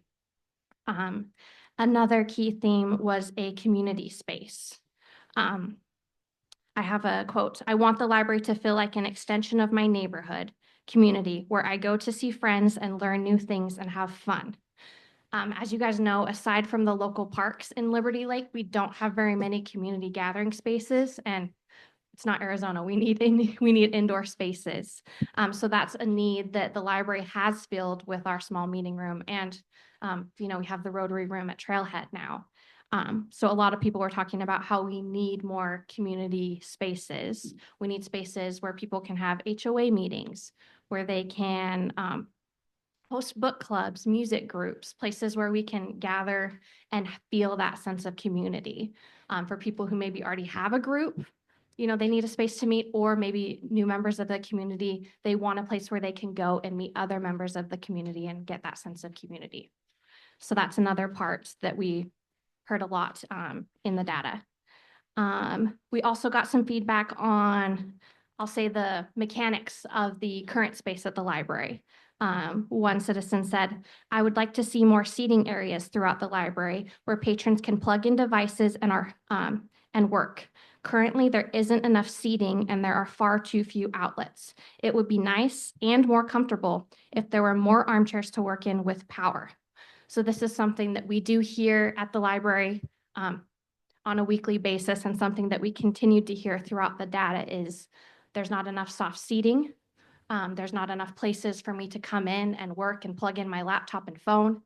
Our warehouse was designed, not in 2024 when everyone has a laptop and everyone has a phone. And so currently in the library, we have 2 soft armchairs as you walk in the door. Back in the kids' room, we have 1 circular soft couch, I'd say. It's kids' height, obviously, because it's in the kids' room. That's the only soft seating we have in the whole library. We also have in the teen area, that's what we would call our work area. We have 4 tables. Each table has 2 chairs out of it. It's in the middle of the room, and so there isn't a place for people to plug in their laptop or their phone. So they have to work until it dies or move over to, we have 1 bar top that has 3 outlets where people can work. Some people don't like bar tops. They're taller, less comfortable. So that's something that we've heard in a lot of the data is they want more places that they can functionally work. And so that's something that we would like to address in the new space. Let's see, next slide, Evan. The other key theme that we heard a lot was they expect educational and recreational programs in the library. Respondents emphasized the need for events that promote learning, social interaction, and community involvement. Our community recognizes that the library is a place for learning academically and recreationally. Some responses that we heard were we'd like places for mentoring and tutoring, homeschool opportunities, fun events for toddlers and preschoolers, event space, kid activity space, and loaning books. So people recognize, traditionally that the library is a place for education, and that's something that they would like to see continued into the new space. Lastly, of course, we got a lot of data and responses on traditional library services. This includes things like book checkouts, online resources, Libby app, a quiet space for reading or studying. They were frequently mentioned as essential in the new library.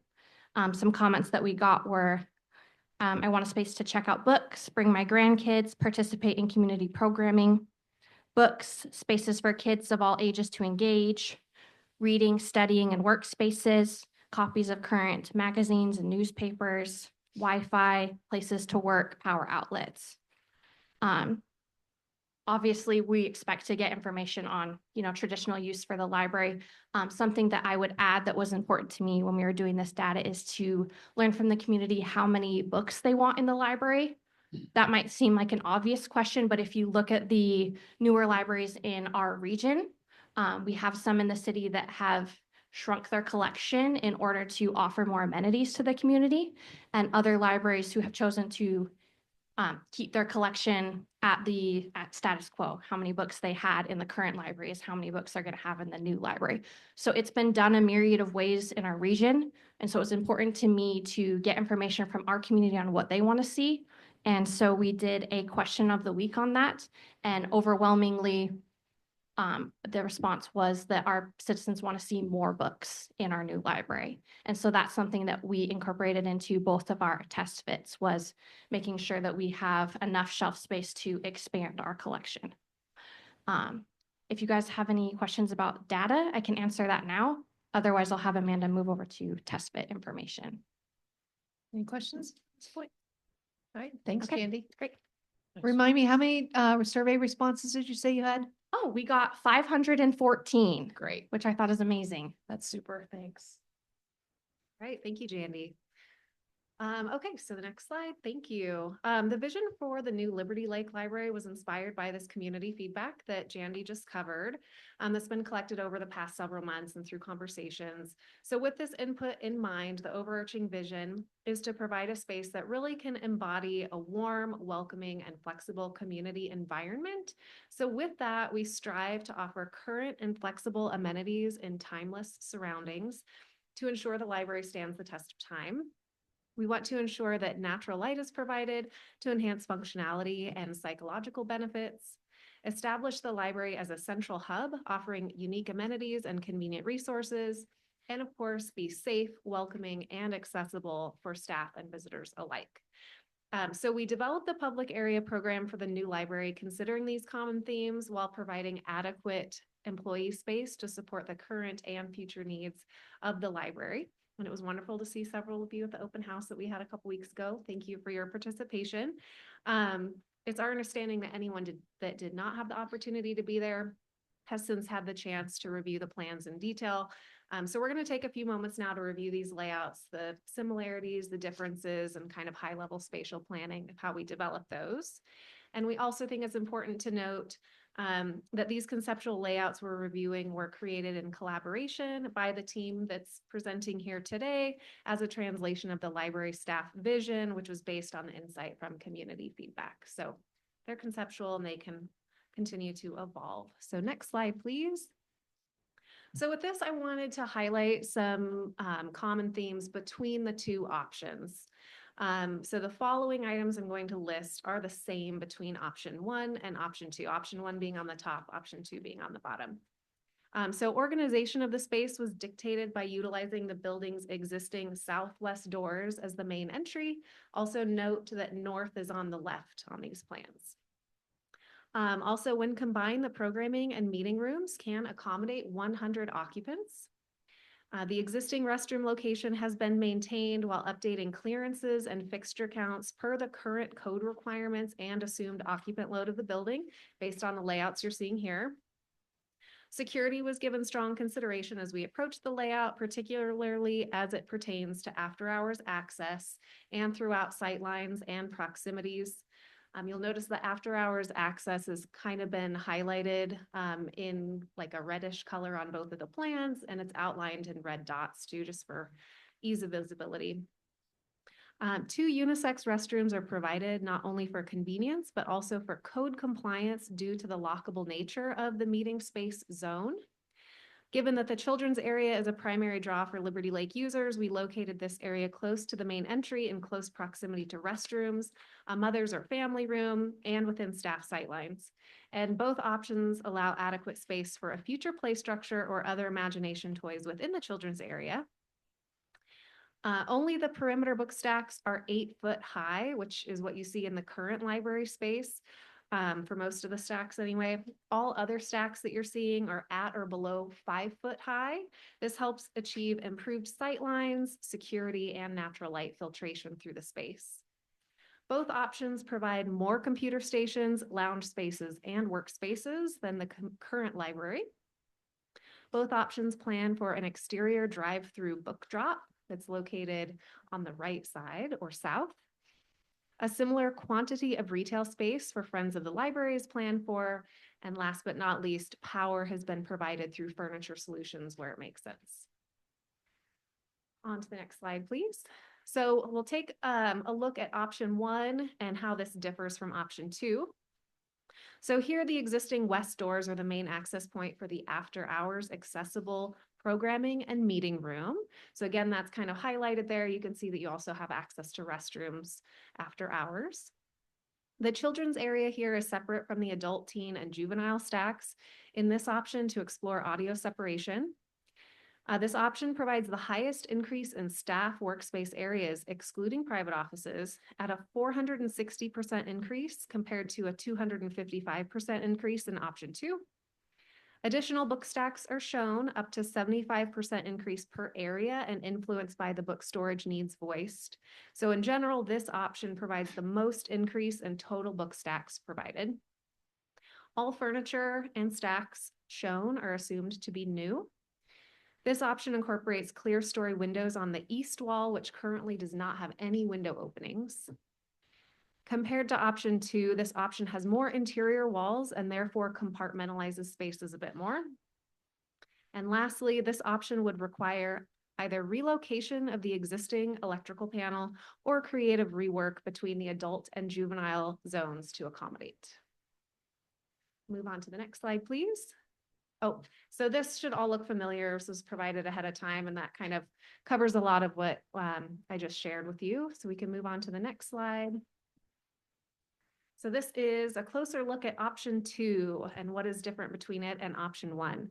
So here the existing north door is used as the main access point for the after hours accessible programming and meeting room. So it's in the upper left-hand corner of the page. Option 2 contains 1 additional toilet compared to option 1. This also maintains openness between the children's, juvenile, and adult areas. The option 2 provides 2 additional private offices compared to option 1. It provides the most additional storage space in the form of enclosed storage rooms at a 200% increase compared to a 66% increase in option 1. This option maintains a portion of the loft space within the storage area for Friends of the Library. The program that benefits less from natural light is located on the east side or the upper part of the plan, where the least amount of natural light is present. Additional book stacks are shown, up to a 57% increase per area. The teen area is most privately located in this option, which is suspected to contribute to increased use by this age group.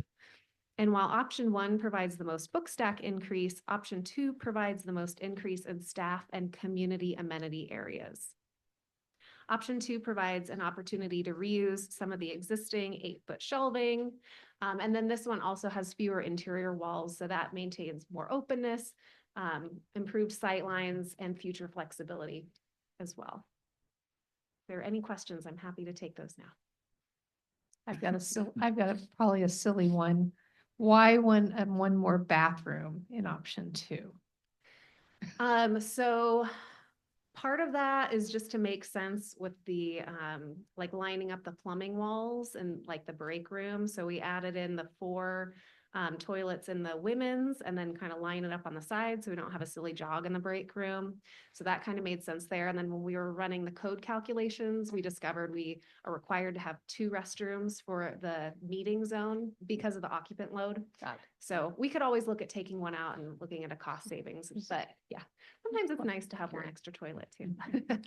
Can you remind us the total square footage of the building? It's somewhere in the neighborhood of 14,000 square feet. Thank you. Yes. You know the exact number. 14,500. Thank you, Jandy. And the current is around 8,900. Right. Any other questions before we move on? Actually, I'll hold on to my question. Okay. Thank you. Right. Oh, and then this slide, again, you've seen this information in the past and we just kind of covered it. So we can go on to the next slide. Thank you. So what does this all cost? So the first thing I want to draw your attention to is we're calling these numbers that you see in front of you, they're conceptual cost models. And the reason is in our industry, when it's a true cost estimate, the drawings are further along. You have developed drawings, you have mechanical, electrical, plumbing drawings developed to a certain level of design along with the narrative. Same thing with architectural and details. We don't have that yet. This is purely conceptual, so we're calling these conceptual cost models. The second thing I want to point out is these numbers, the 5.8 million and 5.7 million, these are total project costs, whereas what we did a couple years ago was just the base cost of construction. This includes hard costs for construction, as well as all the other soft costs associated with it. The numbers are very similar, you know. The programs are very similar, different means and methods to achieve similar results. A couple of the things, you know, that leads to some of the cost differences in the option 2, where the Friends of the Library storage spaces, we're able to keep that existing electrical service location. We'll still need to upgrade the electrical service, but we can keep the location there. So some savings there. We also have a little savings in the we're able to reuse some of the taller book stacks on some of those exterior walls. So that's really the difference between the 2 prices. You know, there's not a lot of differences, just different means and methods to achieve a very similar program.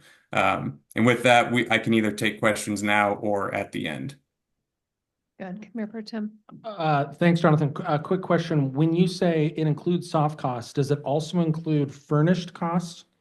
It does. The furniture, fixtures, and equipment and shelving is included within these numbers. Got it. Thank you. Councilmember Kennedy. Thank you, Mayor. In this dollar amount, do we have a additional 10% contingent in there? We do. We built in contingency within the numbers, and thank you for saying that because I also failed to mention. So we not only have contingency built in there, but we also have the cost escalated out to the second quarter of 2025, assuming approximately a May construction start date. So if for any reason that was to get drug on further and go deeper into 25, we don't have any further escalation past spring. Thank you. Sales tax is in there too, right?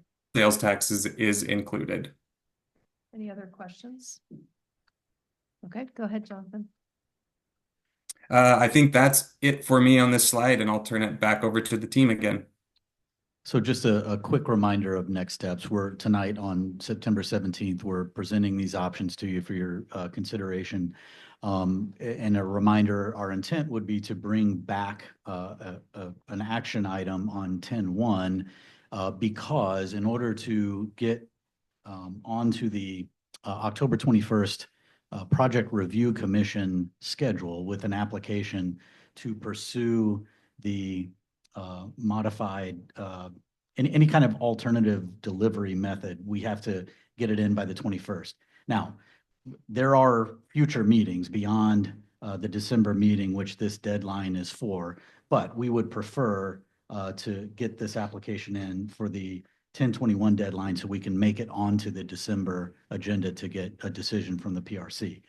And so with that, that concludes our presentation. Kyle, our finance director, is available. I believe you have a handout that is multi-page that shows some different figures from both the budget and specifically looking at REIT. I'll hand it out right now. Nope. He's handing it out now, so you don't have them currently, but you will in a moment. And Kyle is going to now walk you through how we would propose to fund either of these project options. Sir.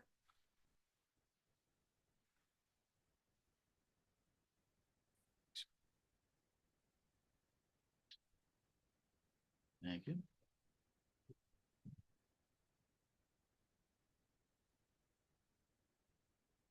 Okay, thank you. So what you have in front of you is a scenario that we put together, that I put together today regarding the information we just got and how we're going to pay for it. And so this first page that we will run through is a summary of all of the costs included in not only acquisition of the building, but what you saw tonight, up to and including the top option of $5.84 million. And so as we all know, in 2022, we purchased this building for $2.17 million. $671,000 of that came from the general fund and $1.5 million came from ARPA. And so as you can see, we break out the rest of the 5.8 that we saw tonight into these various buckets. We were made aware of the Commerce Grant a couple weeks ago, totaling $937,000. For construction of this facility, we currently have $300,000 in library capital, which will be put to use first. That leaves us about $4.6 million to get to the 5.8. So what you have in front of you is a proposal for 1.5 from REIT 1, of which we currently have about 2.3. We'll run through that balance sheet here in a little bit.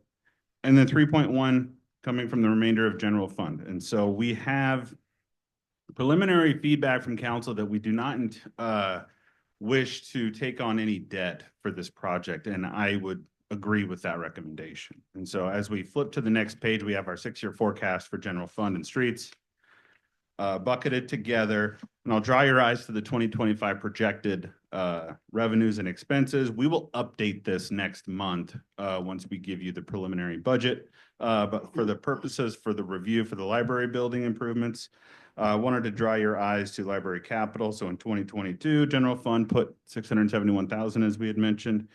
And then what does this do to our reserve fund balance or ending fund balance in general fund if we put $3.1 million towards these improvements? And so as you can see, 2025, we would plan to end 2025 with just north of $4 million, which gives us about 4 months worth of operating costs. As a general rule, you want to keep between 3 and 6 months. So we still fall within that. I'm very grateful for the Commerce Grant. I think that keeps us in this kind of safe zone where we're not drawing down that reserve balance too much. So with that, the next sheet is our REIT fund balance. And so this is just a quick 2-year summary of activity within our REIT 1. And I just want to remind everybody that for library improvements, REIT 1 is an eligible use, REIT 2 is not. So REIT 2 is more narrowly construed for infrastructure, roads, street infrastructure, bridge infrastructure. REIT 1 does include administrative buildings, including libraries as well. So Kyle, real quick, just for our audience here and online, can you just oh, sorry. Yeah. remind So what REIT is? So REIT is real estate excise tax. It is a tax on 1/4% of the sale of real property within the city limits. Since we are a urban growth area fully planning under the Growth Management Act, we collect a second real estate excise tax. So we have these two identical funds that are really targeted towards large scale capital improvements within the city. So as you can see, we have accounted in 2025 for library capital of 1.5 million. This would preliminarily give us an ending balance of 2025 just south of 1 million.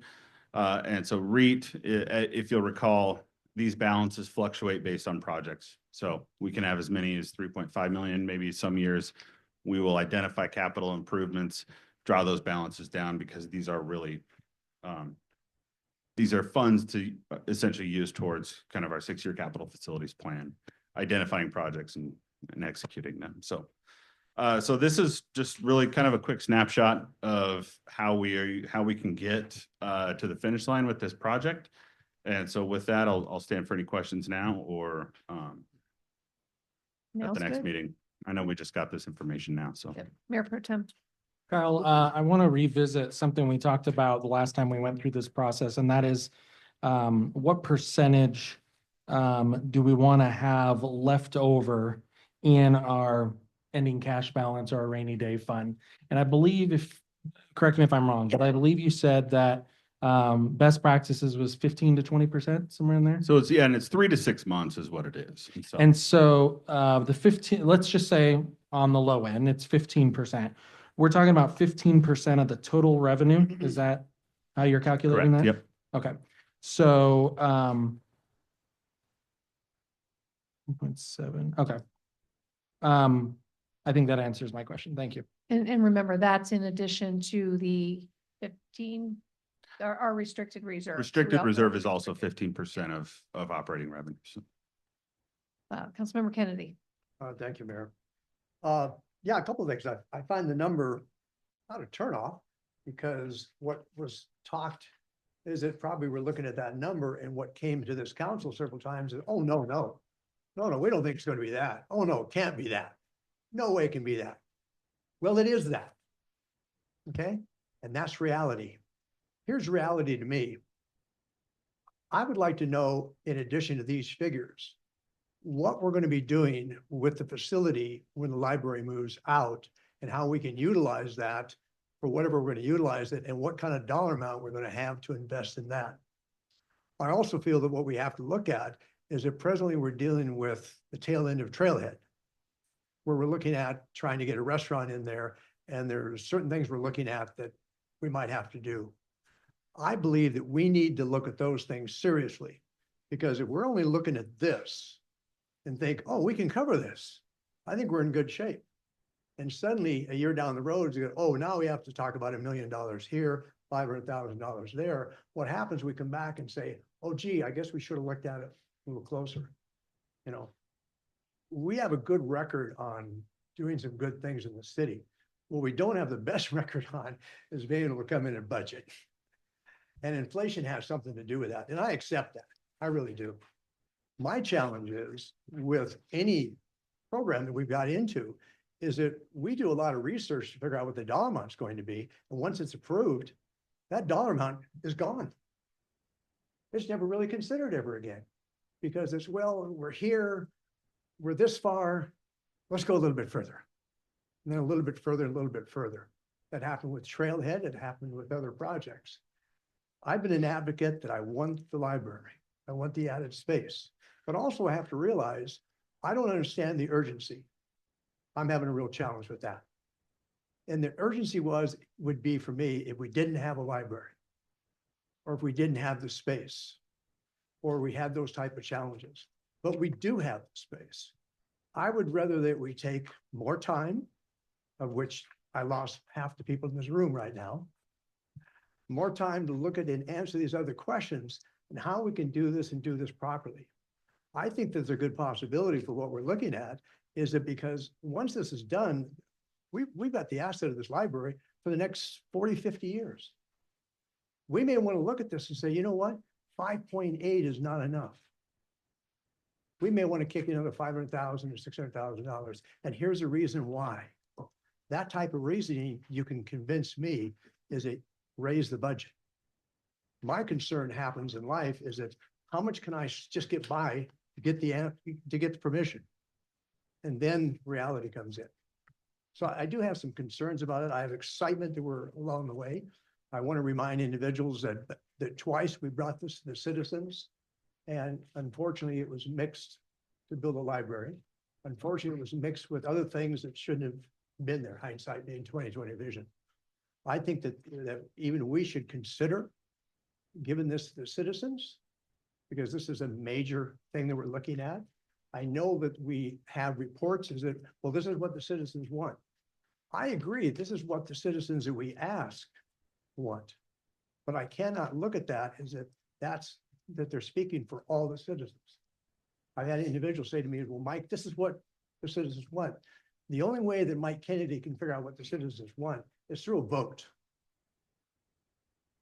So I do have concerns of how fast we're moving with this. I'm excited about we're going to get added space. I'm excited about what we can do with the existing library space that we have and how we can expand the city to take our employees and not have them working over each other. Thank you. Thank you. All right, next, Councilmember Kurtz. So I agree with Councilmember Kennedy about looking at the bigger picture, the overall, like, what are we gonna do with that empty space? We've got sort of the town square master. We've got a lot of different things that we are looking at doing in the next few years. So like, while I'm excited to see that we could afford this today, I don't know how we would afford the other things that we need to be working on too. So I agree on that point. I disagree on the time point because I feel like I want to move it. I want to keep the pedal down a little bit because the initial assessment of the library and the needs happened before I came on council, and I've been here for 5 years. So I think that while I want to be able to look at that information and look at all of those things, and we might not have all that information to look at right now because we are not in the planning phase of those projects because we're still in the library. So I don't know how to do that. But I do share the same concern that Councilmember Kennedy has. I think one of the questions that I had, Kyle, is you mentioned that this would leave us with 4 months of operating funds. What are we operating at right now? And have we ever operated in that sort of a situation where we only have 4 months of operating funds? That was pretty regular dating back to, I would say, 2020 and prior.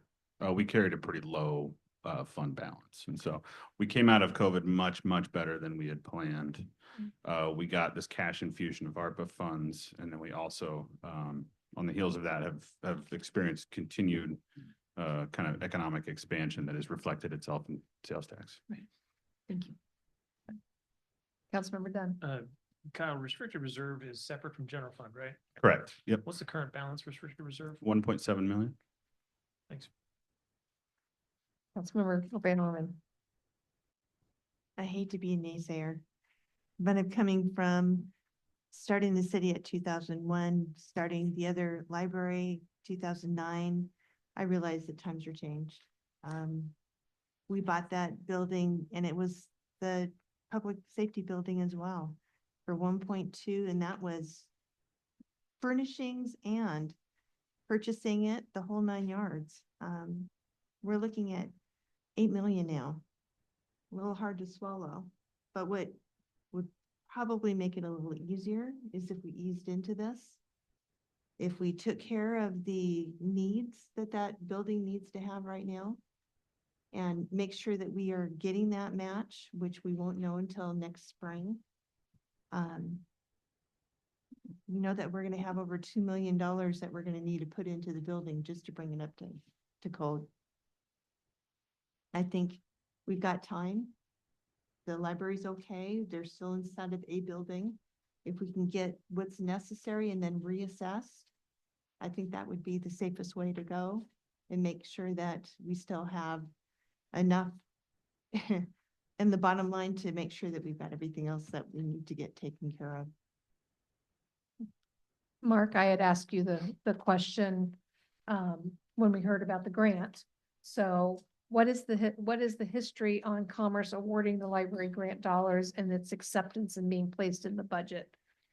So the program has been around for a relatively short amount of time, but the way that it works is that they have been allocated $10 million to recommend for these public improvement grants specifically related to library, either reconstruction, construction, redevelopment, those kinds of projects.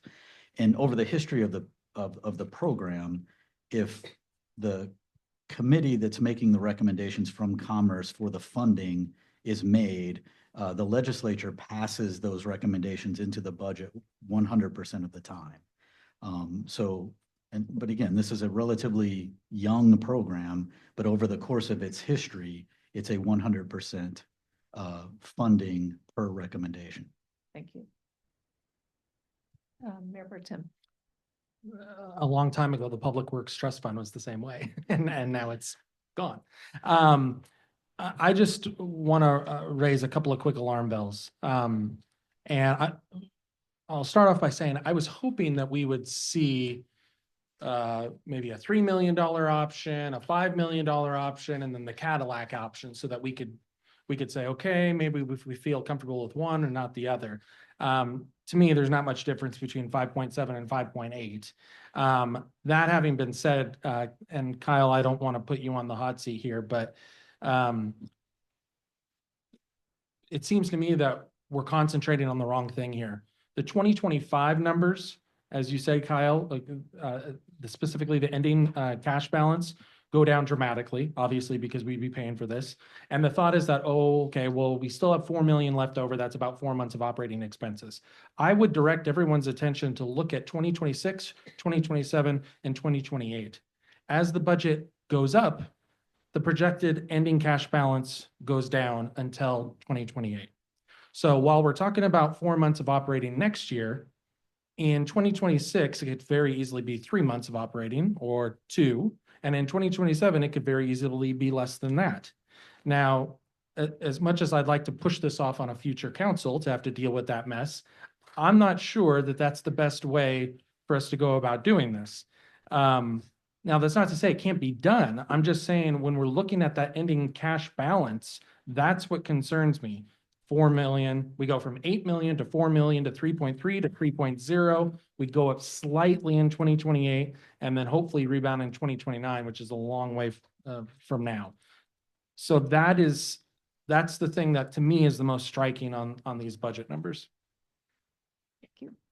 All right, any other questions or comments? Councilmember Spencer. Thank you. Yeah, and I'll just echo some things that have been said already, but also going to the REIT 1, I feel like we just bought a building and we paid a lot of money for it, and our payment on that 2025 budget is $400,000, and we're talking about taking 3 times that amount to pay to the library. I kind of feel like we agreed to go into debt. In my opinion, I think we should be slapping as much money towards that to pay that off as quick as possible. I realize we have this library project that we do need to move forward, but I would also be in favor in waiting to ensure that that cash from that grant is in our account. And until that's in our account, I don't think we can really take that $937,000 into account. Okay. All right. Anybody else? Councilmember Kennedy. I would like to add, if I may, is that I agree with Councilman Spencer. When I look at the 900-some-odd-thousand, when I saw that notification, I was ecstatic. I go, this is great. You know, we were asking for 2 million. They're going to give us $1 million, hopefully give us $1 million. That is great. I'm glad we didn't ask for $1 million because they only would have given us 500,000. So It's like asking, I want 3 cookies. No, you can only have 2. Okay, I'll do that because if not, I'm not going to get a cookie at all. My motivation to move forward on this at any point really has very little to do with that $900 and some thousand. It really does. My motivation is that the commitment that we have been looking at for years to do something with the library and have a community space, which was sold heavily on Trailhead, and we didn't get what we were told we're going to get, concerns me. Because the space after we approved $6.2 million kept getting cut away. Well, we need 200 square feet here, we need 200 square feet there. We didn't get what we hoped we were going to get there on it. So it'd be great if we get the 900 some odd thousand, but if it was going to cost us 5-8 million and it gives us everything we want and it's going to work, then it's 508 million. I do agree with, I was hoping for more examples. That's something at 5 million, 8 million, whatever the case may be. You know, I have to go back and remember that when we looked at the library before, that was before I was on the council. I was on every committee that was there. I never missed a committee meeting. And since I was on the council, I still went to every one of those meetings. What I always wanted to compliment the people that put the amount of time and effort into all those meetings to figure out what the library wanted. I agree with Councilman Kurtz that we need to keep the pedal to the metal a little bit so we don't lose the momentum we have. But we have put unbelievable, countless hours into trying to do something with the library, much more than we have done so far. And it didn't work out for what we wanted because I think the citizens became confused. At the same time, the citizens became confused and the council became confused. I'm concerned about that right now. Once again, if we're so rapid that we have to make such a quick decision, that I think we might be hurting our citizens in the future. Thank you. All right, well, we've hit the 45-minute mark on this workshop. Are there any other questions? I know we've got, I already sent both of you guys a quick email about some stuff that we can maybe talk about tomorrow. So when we come back in October. Real quick question, Kyle, the 300,000 library capital, is that including the amount that we're getting in rent? Okay, Yes. so that is projected out to April? Yes. Okay, thank you. All right. No other questions or comments. We'll move on to our community engagement plan for the comprehensive plan update. Who is running with this one?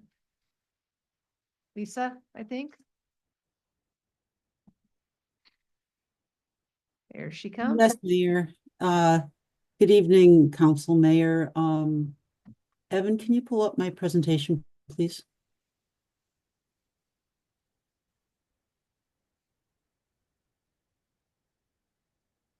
So I want to talk to you this evening, workshop with you a little bit about the public engagement plan that has been developed for our periodic comprehensive plan update. Next slide, please. So I want to talk about the community engagement plan and first give you kind of a framework and context. Washington State Code, the Growth Management Act, basically requires cities to develop, adopt, and disseminate a public participation plan early in the comprehensive planning process. And cities are specifically charged with the concept of early and continuous public participation as part of the development of those comprehensive plans. We all know that involving the public creates a sense of community ownership and buy-in. And we've been working with the Planning Commission and the Community Engagement Commission to develop this community engagement plan related to the comprehensive plan. There are some specific elements that have to be addressed as per the Growth Management Act, but in the adoption of the document is necessary upfront to begin the dissemination. However, I want to really frame the fact that we consider this to be a living document. And this is a general guideline for the types of community engagement activities, the stakeholders, et cetera. But it is our intent to really kind of build upon this first effort and also throughout the course of the 2-year planning process to really document the public engagement that happens, the success of it, what kind of feedback we got. And that actually becomes an appendix to the periodic comprehensive plan update. The engagement piece is that important to the process. Next slide, please. So we had held separate workshops with both the Planning Commission and the Community Engagement Commission to kind of begin to feel out and brainstorm strategies for engagement. Staff then did a lot of research in terms of what other communities were doing and were being successful with, particularly in the context of what has changed with the Growth Management Act and the newer requirements. Staff developed a working draft of the engagement plan and held a joint workshop with Planning Commission and the CEC in August. The Planning Commission then, we then took all the feedback from that joint workshop to develop this, the final draft, which we took to the Planning Commission on September 11th.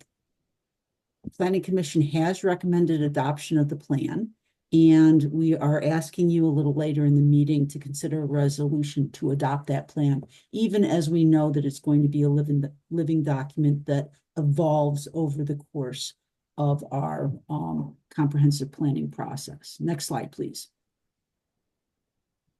So the goals of the engagement plan are to provide opportunities for the public to give their input.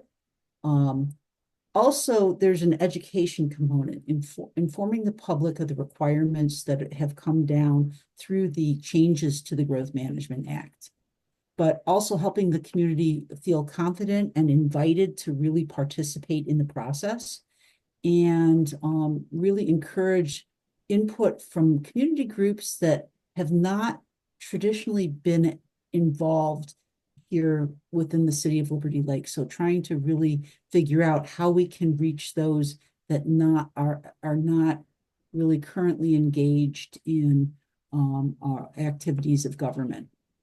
And at the end of the day, we want to make sure that our meetings and our engagement activities have really broad participation. Next slide, please. The outcomes that we hope to achieve are increased and enhanced public participation while fostering community empowerment, ensuring transparency and inclusivity, developing a comp plan that reflects the needs and aspirations of our residents and stakeholders while still meeting the requirements of the Growth Management Act, and cultivating a sense of ownership for Liberty Lake's vision of the community at build out. Next slide, please. So among the contents within this community engagement plan, we have certainly covered these goals. There's really some extensive conversation on internal and external stakeholders. We also included some discussion about tribal engagement and vulnerable populations. That is a requirement of this public engagement plan, according to the RCWs.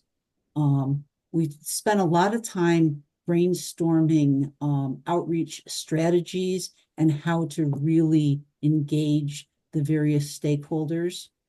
There's also some discussion on branding, and we'll talk about the branding a little bit, but really creating some excitement and energy about the comprehensive plan. Part of that is it's important for people to recognize when we have a flyer or we're promoting an event or an opportunity for engagement, that there's kind of a consistent look, a consistent feel, that they know immediately, oh, that's about the comp plan, I want to get involved. And also a general timeline. Next slide, please. So we spent a lot of time on outreach and looked at ideas for outreach to include the website, the Zen City engagement platform, story maps, which for those of you who have not experienced them before, it's a way to really dig into data, graphics, graphing, maps, etc., in a way that's really accessible to the public and tells a story, what it sounds like. But it's a very cool tool for people who are more electronically engaged. We also talked about social media.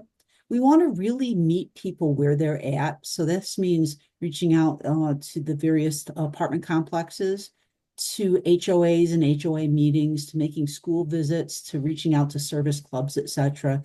And not to mention folks like at the Guardian Angels, etc., people that maybe aren't as involved typically in these types of activities. We want to make a point of really reaching out to our local businesses. We want to have a presence at community events and booths and whatever, and engaged volunteers as well as staff that really can answer questions and get people interested in. And again, that's where it's really important to have some branding associated with this.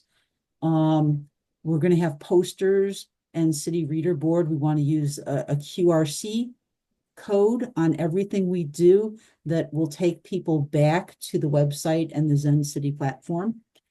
And we are planning a kickoff meeting for this at Trailhead in October, and I'll talk about that a little bit at the end. Next slide, please. We also included a timeline, and as you can see, our timeline right now is pretty basic. It's pretty generalized.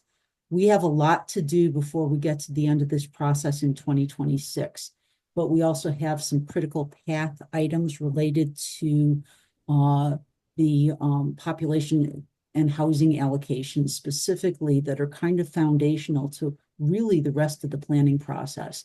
And we're working on that now as we speak, but we're also not in it alone, and we're working with the county and other jurisdictions to try and get that hopefully across the finish line sooner rather than later, so that we can really get into the meat of this. And our biggest lift is probably going to be in 2025 in terms of public engagement and then putting the plan together. And then 2026 will be focused on the whole engagement process through the adoption of it. So next slide, please. So I talked a little bit about branding for the comp plan. The top image is the brand that you had last time around. The bottom one is one that we used in the city of Spokane in the 2017 comp plan update. The idea of branding for the comp plan typically includes a logo and a slogan, a color scheme that's consistent, particular fonts that are pretty consistent throughout all the documents and all the posters, etc. And as I said, we want to really incorporate a QR code to everything we're doing so that everything leads back to our engagement pages.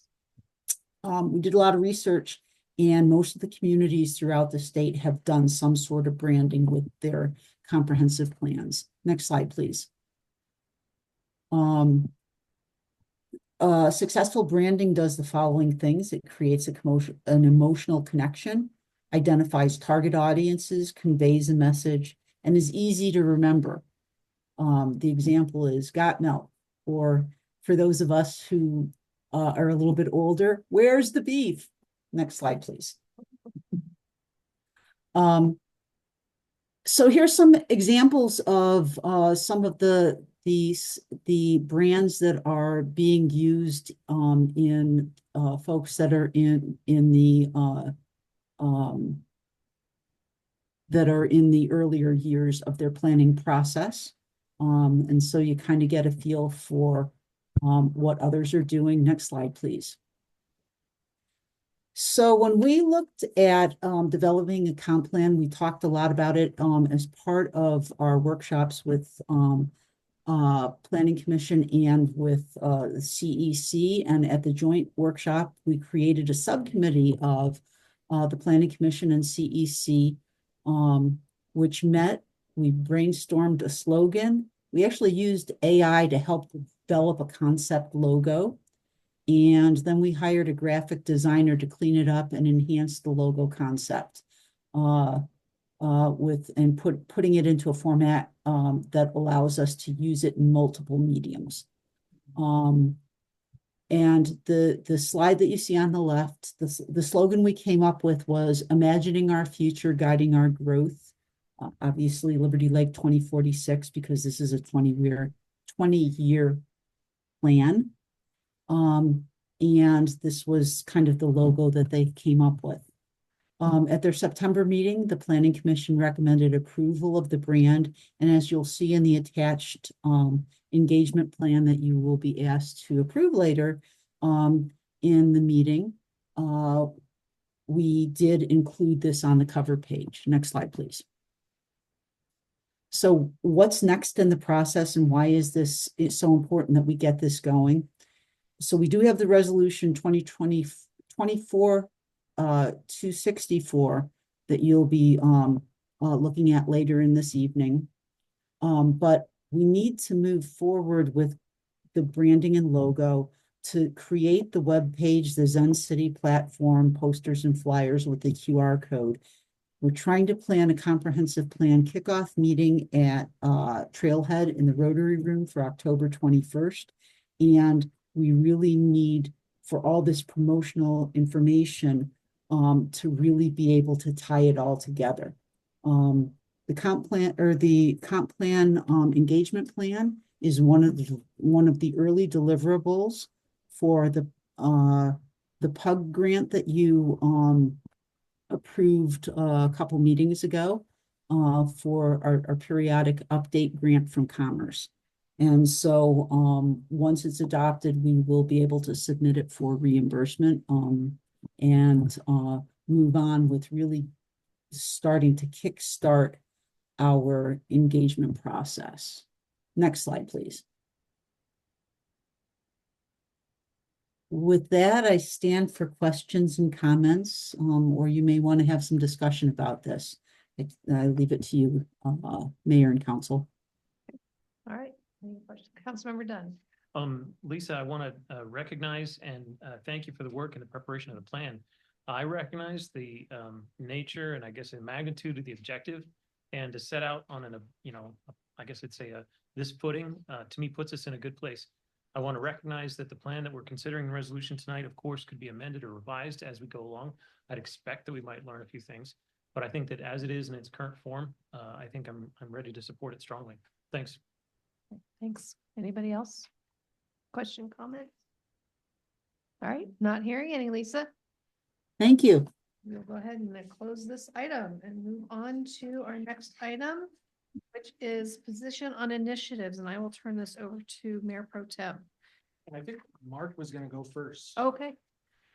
And I don't have a presentation. We just put this together so you would have that in front of you to help guide the conversation, which is basically just a description of each initiative and then the yes, no vote implication. And so Evan, if you want to put that up on the screen, so as the council is discussing each one, the audience can see it, that would be great. Mark, can I go ahead and my graphics have the same things on them? Yes. So can I go ahead and do that? Shoot, yes. Okay. Thanks. So as soon as that comes on.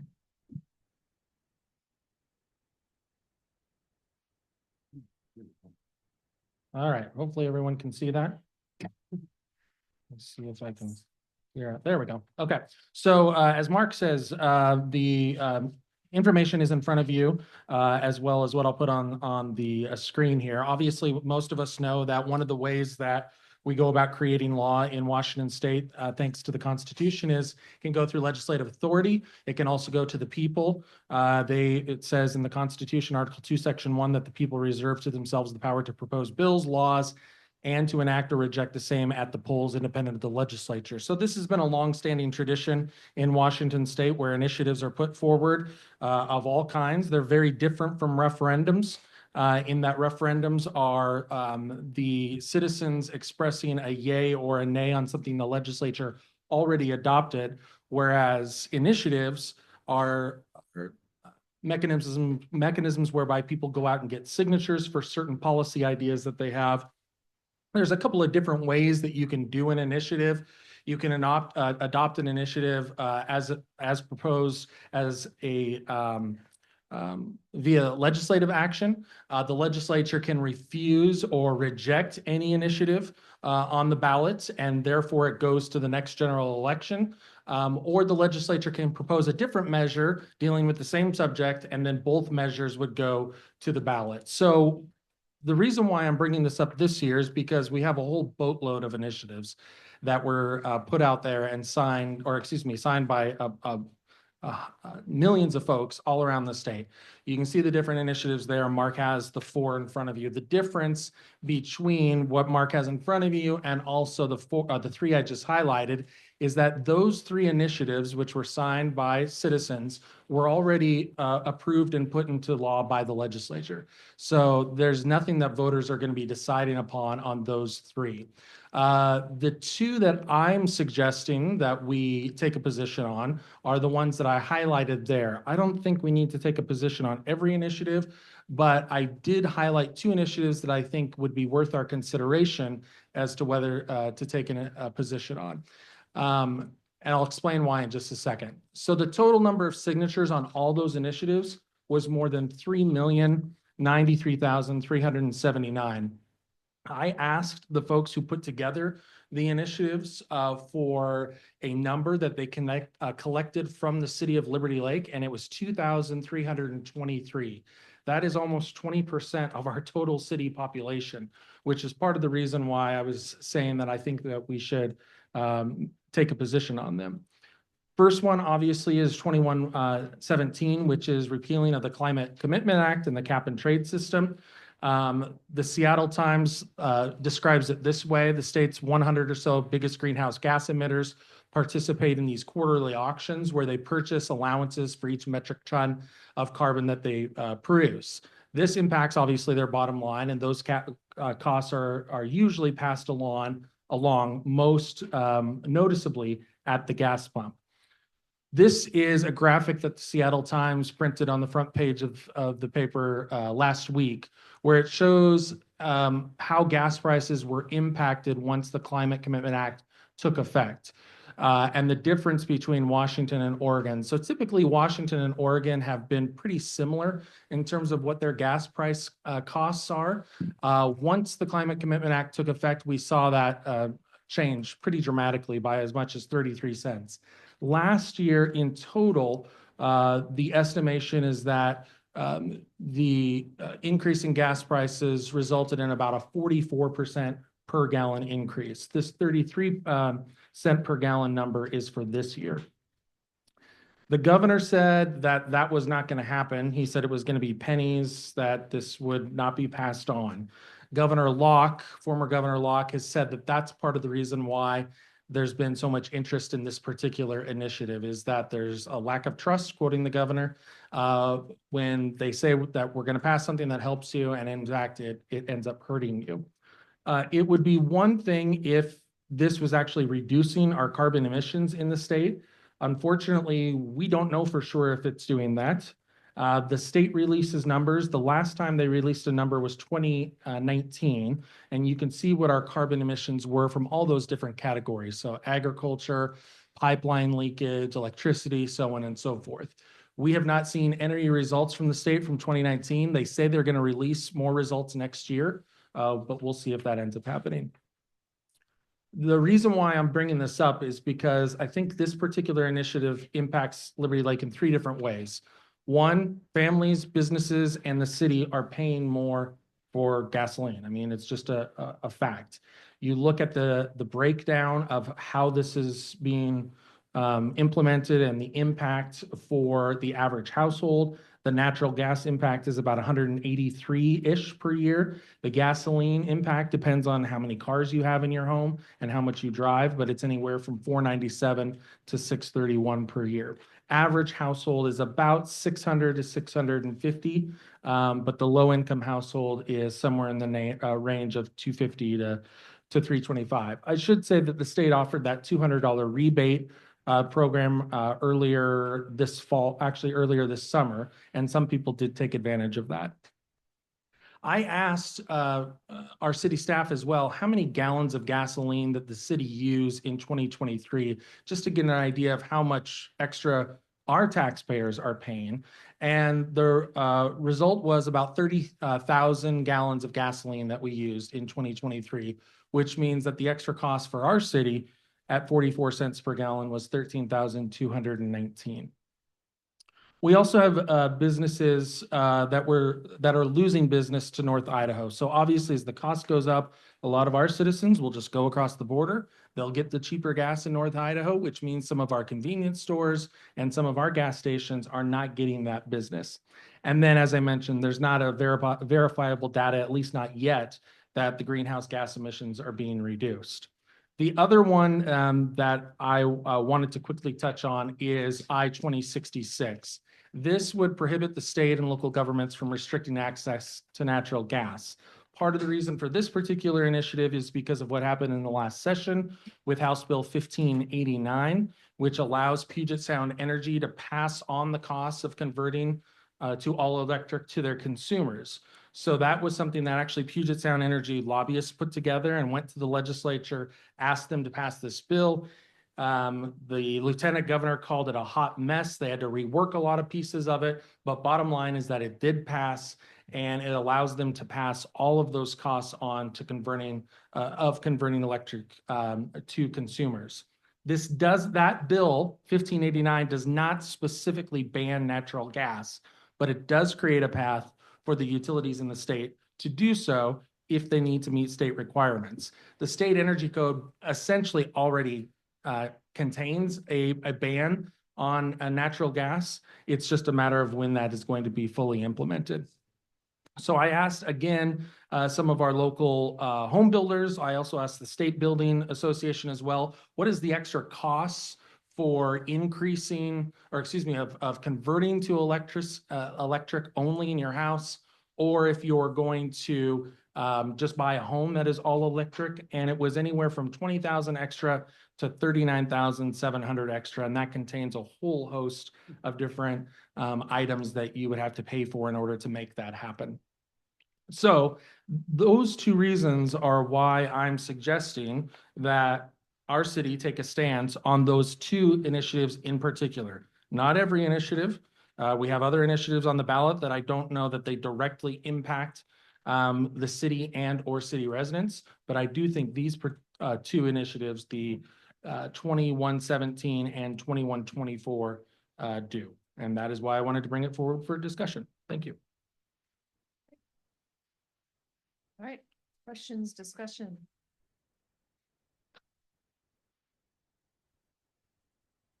Well, who was first?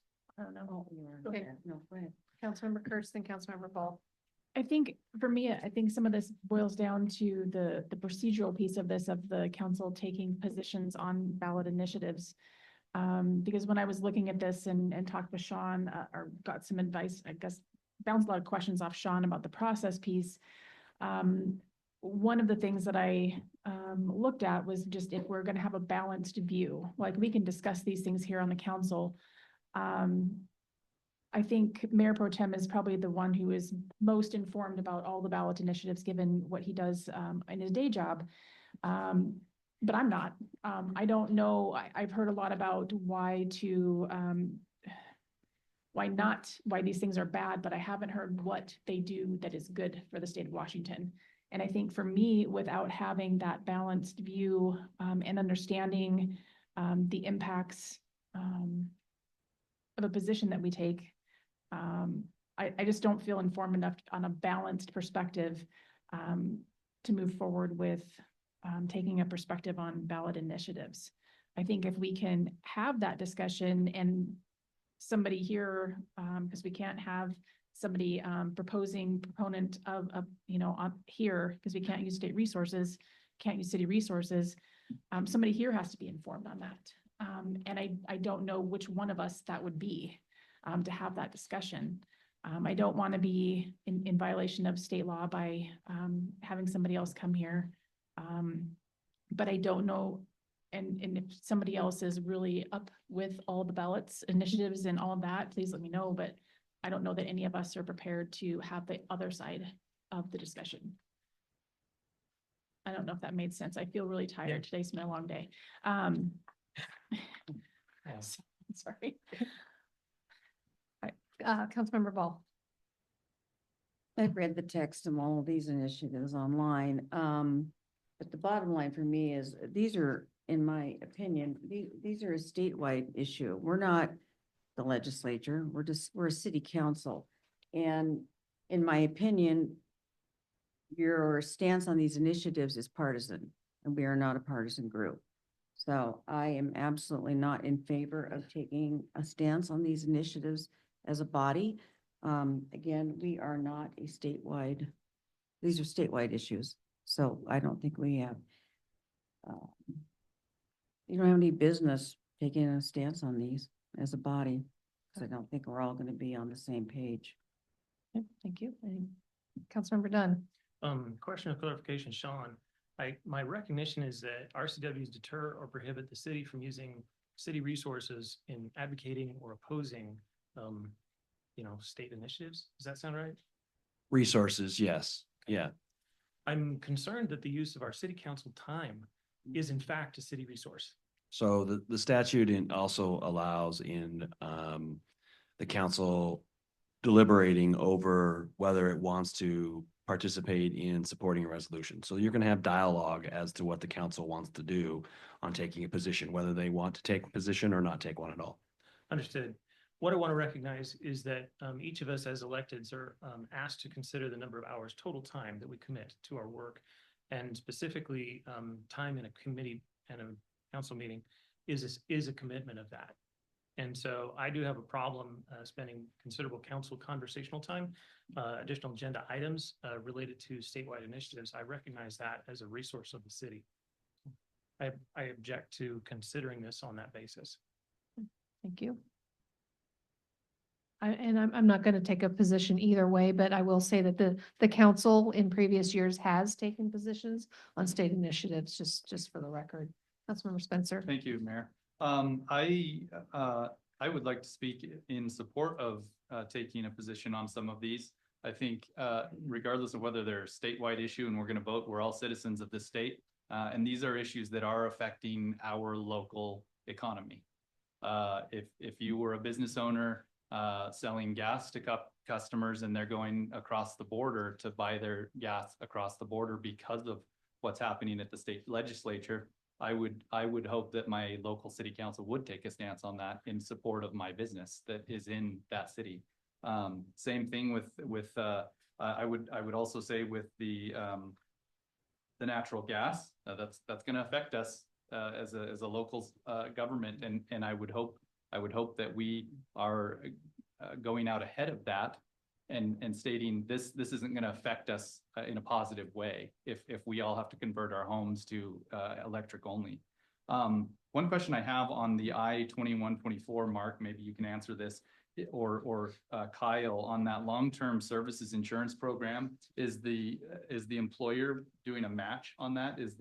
I can't remember if the employee pays some and the employer pays some. It is, It's all employee. yeah, I was going to say, Employee it's all employee. I can't remember the rate, but it's all employee. There's no employer match. About 63 cents. Thank you. Okay. Yep, Councilmember Kennedy, and then we'll get back to. Thank you, Mayor. I would like to point out that Spokane Valley Chamber has had many meetings on these subjects. And in years past, when I was attending a lot of those meetings, they would ask for the input from elected officials that if they wanted to participate or sign a letter or send a letter, was encouraged on it. Maybe we could look at maybe a subcommittee. If the council wants to look at us putting a subcommittee together to look at these and of any interest, see if the council wants to bring it forward and discuss it. I would not be that individual on that committee.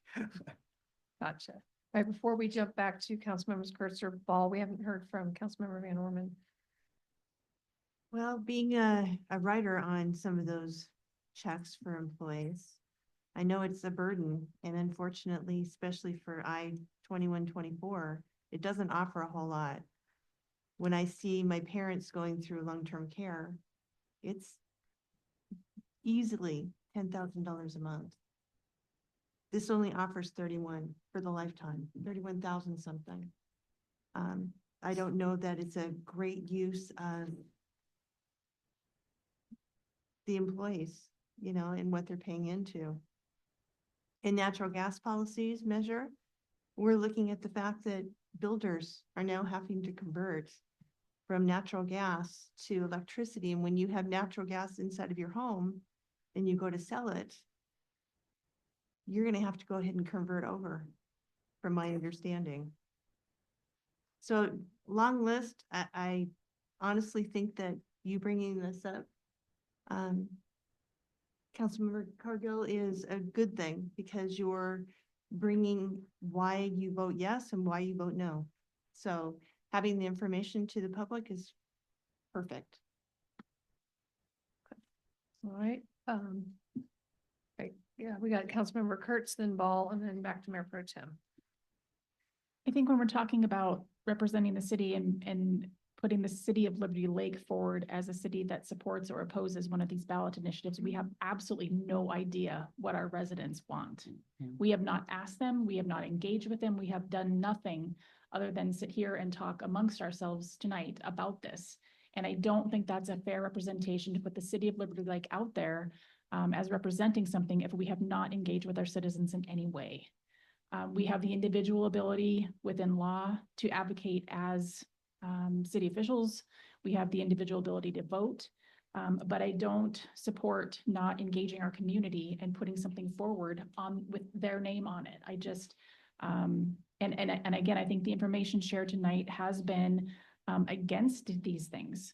And again, there's not been information presented to me about the positive pieces of these things, why they were passed in the first place, what the impacts would be of these things going away.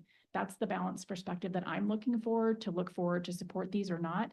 That's the individual stuff that I will do as a voter to figure these things out. But the information that I gain as a voter individually is probably different than what the information you guys are all gathering. And so I just really don't feel like we should put something forward to the citizens without putting forward something as a representative of Liberty Lake without asking our citizens. Thank you. Councilmember Ball. Well, first of all, you're not required to convert an existing home to electric from gas. I've read a lot of articles about this, and that is I'm pretty sure that is a fact. Also, Wendy, it's not a lot, but it's 36.5 on the long-term services, not 31, whatever. Not much. Well, 36.5, okay, yes. but if there was an article the other day about a low-income family that have benefited from this already. So there are people who need these things. And like I said before, these are statewide issues. I am not comfortable having my name on any kind of an endorsement coming from this body because I may not necessarily agree. And in fact, for the most part, I don't. And as far as these initiatives to do with carbon tax and gas, and nothing matters if there's no earth left, if we burn up. So I'm sorry, I'm not a proponent of drill baby drill. We need to look at alternative energy sources. And I don't want my name on any of those. Thank you. Thank you, Mayor Pro Tem. Just real quick, I will remind everyone listening and everyone in the council that about a year ago at this time, this council stood united and endorsed the Spokane County proposition to increase the sales tax to fund public safety measures. We didn't hear from both sides on that issue. We didn't go out and poll the community. We knew that it was important. So this council voted to support a tax increase. Now that there are some measures on here that would potentially reduce taxes, we're talking about the fact that we need to go out and get a committee together, or we need to do this, or we need to do that. I just want to make sure that people are aware that we had no problem, and all of us agreed that that was a good measure, that this city benefited from it, that the county benefited from it as well. We could have also made all the same arguments that we're making tonight against that particular measure, but we didn't. We stood united. We said that is an important thing. So I would just respectfully submit that these are also important measures. Thank you. Before we jump back, is there anybody else? Before we jump back to Councilmember Kurtz? So when I think back to last year, because that's part of what maybe look at the RCWs about what we can and we can't do. I believe we violated those last year by inviting people here to the podium to speak and not having proponents from both sides. We use I work for the state. We use city resources in this situation. And we didn't invite anybody else. So in hindsight, I think that we did that process wrong last year and I don't want to do it again. Councilmember Ball? Yeah, I remember that meeting. I wasn't on council at the time, but there was heartfelt testimony from Mary Cooney and the sheriff. Was it Knezevich at the time or was it? It was. Okay, yeah, at any rate, heartfelt. I remember it. And there was nobody representing the other side. And as you remember, that initiative failed because it was a blank check to build a huge jail with, no thought as to what is going inside that jail. We're not just here to discuss opinions on the past action. Well, I'm just saying it failed, and it is Right, important to understood. note that. Right, understood. Okay, are there any further comments? Okay. So that leaves us where? So if I can hopefully help to clarify, the purpose of tonight's workshop is not to make a decision, correct? The purpose of tonight's workshop is to find out if a future action item needs to be brought forward at which the public would be notified and would have the option to come and either speak in favor or opposed. From a procedural standpoint, is there any other insight or context that you would like to provide, Sean, as to the process of what that would look like if one or more of these found its way onto an agenda for the council to decide whether it was going to oppose or support? So the process would be a resolution of the council. So to the extent that the council wants a resolution for consideration and to be drafted for another meeting, the council would need to make a motion and vote as to the preparation of a resolution for a future council meeting.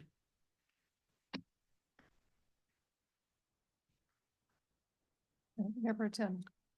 Mayor, I'll make a motion to bring back a resolution in support of Initiative 2117 and 20066.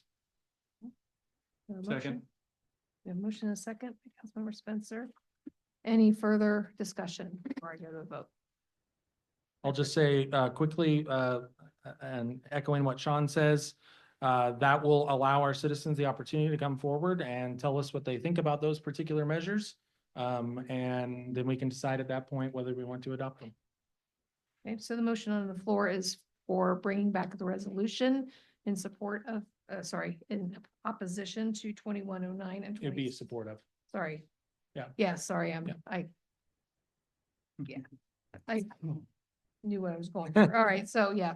So all in favor of bringing Madam back, Mayor, yes. If I could offer an Yes, observation, absolutely. just to clarify, Yeah. we're now directing city staff to use their time, billable hours, to prepare materials in support of an initiative. Sean, did I say anything wrong there?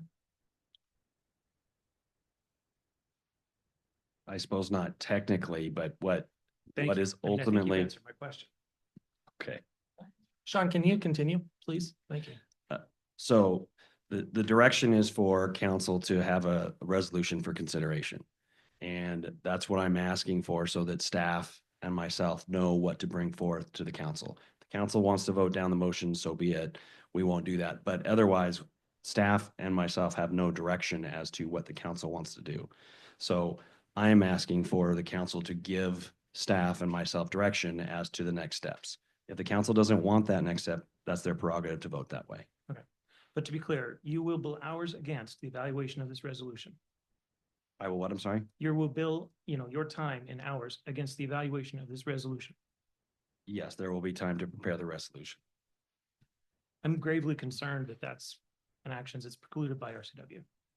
The only thing what I will add to that is this is no different than any other resolution that the city council has passed previously in support of initiatives on the state level or locally. prior, I'd say aberrations of state law don't necessarily justify a current aberration of state law. But I'm grateful that we've had this conversation. All right, okay, all right, so we'll go to a vote and I'll need hands on this one to make sure I get everything right. Those in favor of bringing back the motion, the resolution, please say aye. Aye. Looks like we have 1, 2, 3. Those opposed? Nay. All right, Nay. so I didn't catch your hand. I said, Okay. bring it back. Oh, so you were in favor? Sorry, it wasn't clear. So we had 4 in favor. 1, 2, and 3 opposed. All right, so I guess we'll have a resolution back at the next meeting. Okay. All right, next Can I ask a up. question? Yes. How are we going to engage the public on this besides just throwing it on the agenda, which is the minimally adequate response?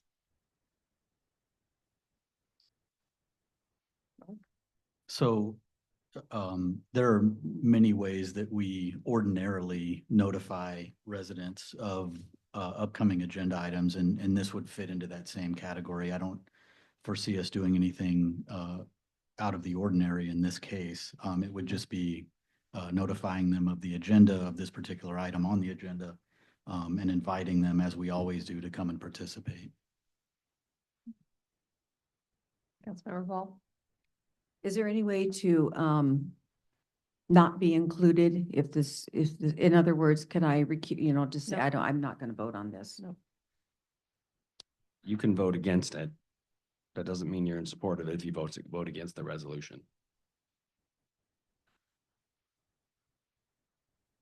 Councilmember Kurtz. I feel like we're being pressured to take a position on a ballot initiative for the city of Liberty Lake. And one of the RCW specifically said not to pressure city employees. And I'm a city employee and I feel like I'm being pressured to take a position that may not actually agree with what my personal opinion might be, but I'm being pressured to make a decision again, without all the information. And I think for people that have sat up here and said that how important the citizens are and that we work for you, I think it is just distasteful that this is where we are. Putting forth the city of Liberty Lake without the citizens' input on how they want their city put forward. Thank you, Councilmember. Interesting discussion that we're having after we already voted on it. To me, this is a tough one. It really is. Should we be involved? Should we not be involved? As I mentioned earlier, I was heavily involved with Spokane Valley Chamber, where they put a lot of time and effort into this. And they were asking Spokane Valley Chamber at the time to get involved. I don't remember what they did, but I will admit, I didn't see a benefit for the council to be involved. I did see a benefit for the individuals to be involved, because I think we have that choice on it. I'm in favor we bring this back, because that's what we're going to do, is bring it back so we can discuss it and either move forward in the future or we finish it right there. I don't think tonight was a point of where we had enough information. I had enough information to say, no, I don't want to move forward on this. Councilmember Kurtz, and then we really need to move on to. Yeah, the I'm rest of sorry. the business.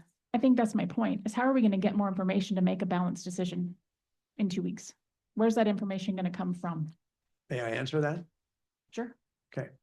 In my opinion, if between now and that time, if for Mike Kennedy and my vote, if I'm not comfortable thinking that I'm going to be able to get the proper information, then you got a no vote from Mike Kennedy. I'm not moving forward on it. But it gives me the opportunity over the next 2 weeks to be able to see, okay, how that's going to be. Can I put the research into it? What is it going to be logical enough for be able to me make a decision?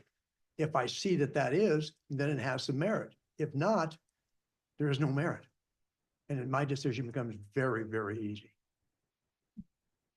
All right, we'll look for that to come back and we'll have some further discussions tomorrow on what that might look like on the other information. Okay, next, we're up to general business, Mayor Pro Tem. Sure. 1 second here.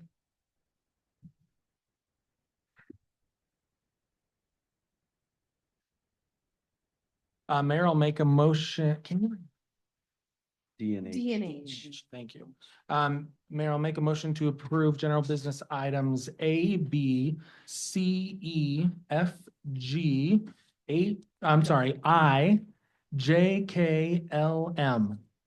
We have a second. Second. Second from Councilmember Dunn, given this is consent agenda, no discussion. All those in favor of approving consent agenda items A, B, C, E, F, G, I, J, K, L, and M, please say aye. Any opposed? All right. Motion passes 7-0. Next up. All right, so I'll make a motion to approve general business item. Do you want to do the first? The other ones first? No, do these two Okay. first. General business item A, the award of the contract for sign code amendments to Burke Consulting. Second. We have a second from Councilmember Dunn. Any questions?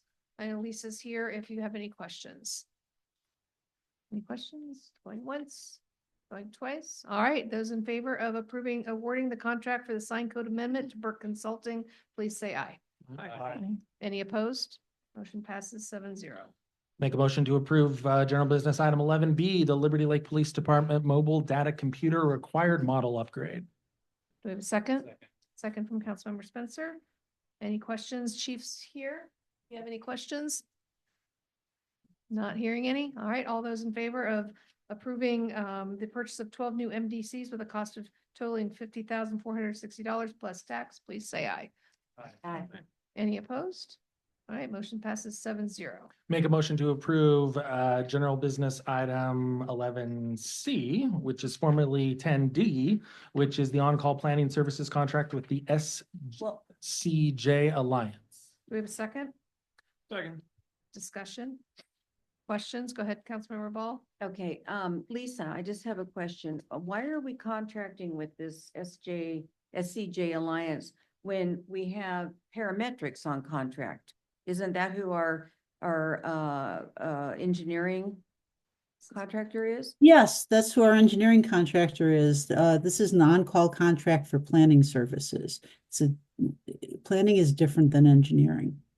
The SCJ Alliance will be using to do some subtasks within the comprehensive plan update, also as an on-call service for planning reviews, potentially if we need some for code amendments, et cetera, those sorts of things. We do have somebody going out on maternity leave. We are backfilling as best we can, but this could help fill that gap, correct, Lisa? Well, it wouldn't so much help with the permit tech as it would just with the heavy lift of the comp plan update and to deal with workflow issues as our workflow waxes and wanes. We have a limited number of staff and we do get backed up.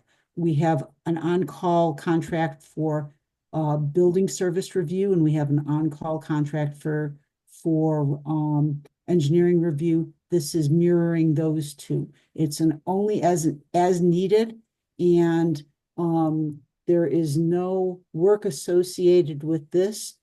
Each and every time we contract for a service, it will come back to you in the form of a task order that you, City Council, will have to approve. Okay, thank you. Any other questions? Not hearing any. All in favor of approving the on-call planning services contract with SCJ Alliance, please say aye. Aye. Any opposed? All right, motion passes 7-0. Make a motion to approve general business item 11D, which is formerly 10G. H. I'm sorry, H. The Batista Artist Agreement for the Kramer Parkway Liberty Lake Together Art. We have a second? Second. Second by Councilmember Spencer. All right, Councilmember Ball, do you have a question? Right, so, it says your $20,000 plus applicable taxes. If this is for the piece, as I understand it, that's the mountains with the stained glass, correct, or fused glass. Is that the max that it'll go? Because I saw that there was more in the budget for it. You're approving in the amount of $20,000 Right, plus right. taxes. It's $20,000 plus taxes. I mean, is that? If it's more than that, you'll see it again. Right, but is it gonna be less than that? Because it didn't seem like. We'll let Laura come up. Okay, thanks, Laura. So the approved budget item is higher than what the contracted value was. We put out the call to artists at that 20,000. That plus the tax is the contracted value that will go to the artist. The contingency is built into the previously approved budgeted line item. So as Mayor said, if for some reason, unforeseen reason, there's an increase to that contract, you would see it again for approval. The other area where those excess dollars would be funneled towards is a concrete platform and installation costs that the city will be providing. So that's also covered within that approved line item. Thank you. Yep. All right. Do we have any other questions? Thanks, Laura. All right, not hearing any. All of those in favor of approving the Batista Artist Agreement for Kramer Parkway, Liberty Lake Together Art, please say aye. Aye. Any opposed? All right, motion passes 7-0. Okay, we are up to council comments. Do we have any additional council comments, notwithstanding any potential additional workshops? Okay, not hearing any. Public hearings for this 2025 budget. Kyle? Thank you, Mayor, Council. So Evan is going to pull up a link that we may or may not have seen already, but I wanted to take everybody kind of through this, and I will verbalize this so you're not having to squint at all of this. And so this is the City of Liberty Lakes website. On the very top of the home page, on the top right, we have a link that takes you to a dashboard that identifies all of our new public engagement software kind of campaigns to solicit public information. One of those is the development of the 2025 Liberty Lake budget. And so I'm going to take you prior to soliciting any public comment for our public hearing tonight. I wanted to take everybody through the budget development timeline. And so we have this every year. And so I will verbalize this, then I'll share this out with council as well. Starting with tonight, we have the first public hearing for the 2025 budget, first of 3 required hearings. And this one is specifically designed for citizen input. And then we will get a preliminary budget to the mayor for review and modifications on September 30th. We will come back that following day to council and have an additional public hearing on the 2025 sources of revenue, which we do every year. We'll also have our first review of the capital facilities plan. So as you can see, if you can see, so basically from October 15th on, we will we'll unveil the preliminary budget to council and the residents, and then we will have ongoing review at every council meeting between then and a budget adoption, potentially calling for special meetings to account for or to allow for additional time for budget review, council questions, modifications as needed. We will have an additional public hearing on either October 22nd or October 29th on the capital facilities plan. And then we will have a final budget hearing on November 12th. That is tentatively scheduled to be a special meeting. Again, I do apologize. I'll share this out to everybody so you can get a better idea of what this budget timeline looks like. And so we have tentatively penciled in December 3rd for our second read ordinance and adoption of the 2025 annual budget and capital facilities plan. That obviously gives us a buffer if we do need additional time in December as we complete our review and eventual adoption. And so with that, again, I'll share this link out to everybody so we can follow along. We have solicited some input online and gotten some feedback from residents. That said, I will kind of hand it over to anybody else that wants to provide any comments on the preliminary 2025 budget. You want me to open the public hearing? Sure, let's do that. All right, we'll go ahead and open the public hearing on the 2025 budget at 9:33. So now's chance for public to comment. What? Mark fixed the clock, but he made it like 6 minutes fast. Oh, I'm going on Verizon time. So if there's anybody here in chambers who'd like to comment on the 2025 budget, we welcome your comment. Again, 3 minutes. And anybody online who's stuck around, who'd like to make a comment on the 2025 budget, please send a note to our meeting host and we will get you queued up to make a comment. Nobody here in chambers? I think if we have somebody comment at this first hearing, it might be a record. I don't think we've had anybody in the past. Do we have anybody online? All right, well, Verizon has switched over to 9:34, so I guess we'll close the public hearing at 9:34. Thank you. And then just again, I'll reiterate that we will come back on October 1st. Their public hearing on the 2025 sources of revenue. Okay, great. Can All I right. add something quickly to Yes. the budget process? The website that you saw there, if you weren't able to read it, but you saw several opportunities to click into conversations that are ongoing in what we're calling the budget forum. These are questions that we asked for public feedback on that were originated from the survey that you all saw a couple of weeks ago when we had that conversation. And so what the forum allows us to do is to put those questions into, or put the survey data into questions where we can get more context. That will be open. There's, I believe, 6 questions out there right now that will be open through the end of September. Currently, we have double the amount of feedback that we had last year using the same method, but we still would like more. We would like to understand at a more basic level what folks are expecting to see in the 2025 budget. And so if you are looking to make a contribution to the city's budget and the way it operates, get on the forum and let us know what your thoughts are on one of those or all of those 6 questions. Right. And real quick before we move on, with regards to the schedule, typically I do the budget presentation and deliver it second meeting in October. And tomorrow will be 7 years to your point. This is the first time I've ever been asked to go to corporate.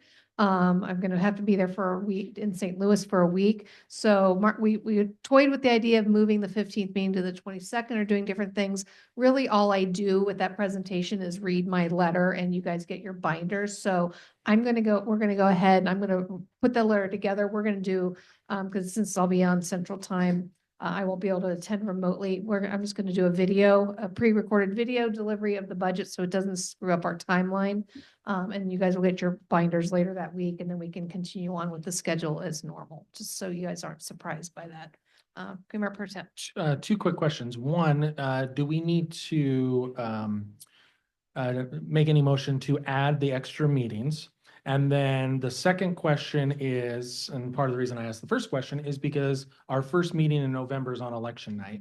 And so I'm wondering if and I heard Sean mention, or excuse me, I heard Kyle mention November 12th. So I'm just wondering if we need to move November 5th to November 12th as a regular meeting, or do you want that separate? Well, I think we were altogether? planning on talking about the election night meeting when we get up to workshops and stuff with the schedule, but we can talk about it now real quick.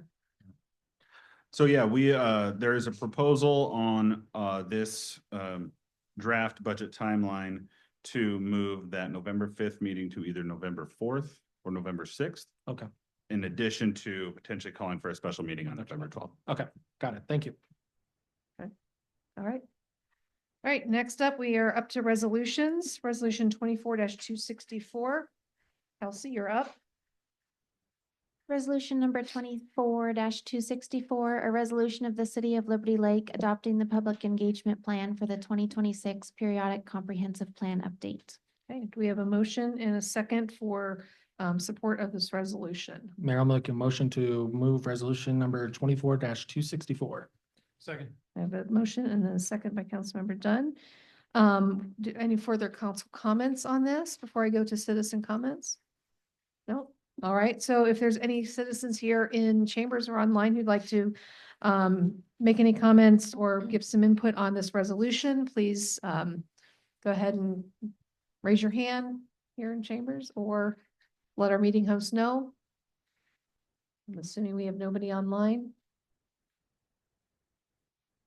Okay, so looks like we have no citizen comments on the resolution. So those in favor of approving resolution 24-264, please say aye. Aye. All right, any opposed? Motion passes 7-0. Okay, ordinances, first read for 300A.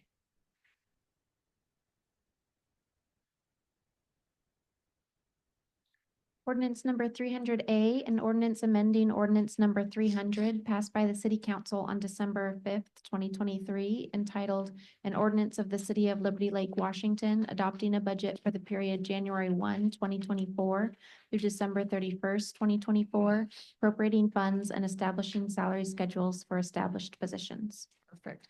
Now, this is first read. I know you guys have all been briefed on this situation. Do we have a motion to suspend the rules to move this to second read tonight? Mayor, I'll make a motion to suspend the rules and move immediately to the second read of ordinance number 300A. Second. Okay, we have a motion and a second. All in favor of suspending the rules to move to second read, please say aye. Aye. Any opposed? Okay, suspending the rules has passed. All right, we'll move to second read. Kelsey? Ordinance number 300A, an ordinance amending ordinance number 300 passed by the City Council on December 5th, 2023, entitled An Ordinance of the City of Liberty Lake, Washington, adopting a budget for the period January 1, 2024 through December 31, 2024, appropriating funds and establishing salary schedules for established positions. Okay, do we have any discussion? All right, well, since this is a second read ordinance, again, I will open up this ordinance to any public comment. This is pulling in one full-time position for the PD from 25 into 24. No budget amendment required at this time. There might be in the future. All right, not hearing any public comment. All right, we have a motion for approval. So moved. We have a second. Second. Okay, I have a second by Councilmember Dunn. All right, all in favor of approving ordinance 300A, please say aye. Aye. Any opposed? Motion passes 7-0. Okay, second read ordinance 304.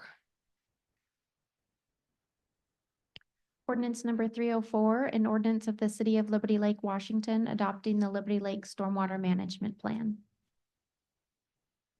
Make a motion to approve ordinance number 304. We have a second? Second. Okay, Councilmember Dunn, I saw his hand first, sorry. Motion is second. Okay, any discussion with the council? Not hearing any, or is there any public comment on ordinance 304 for the stormwater management plan? There's anybody online? Nope. All right, so those in favor of approving ordinance 304, please say aye. Aye. Any opposed? All right, motion passes 7-0. Okay, second read number 305.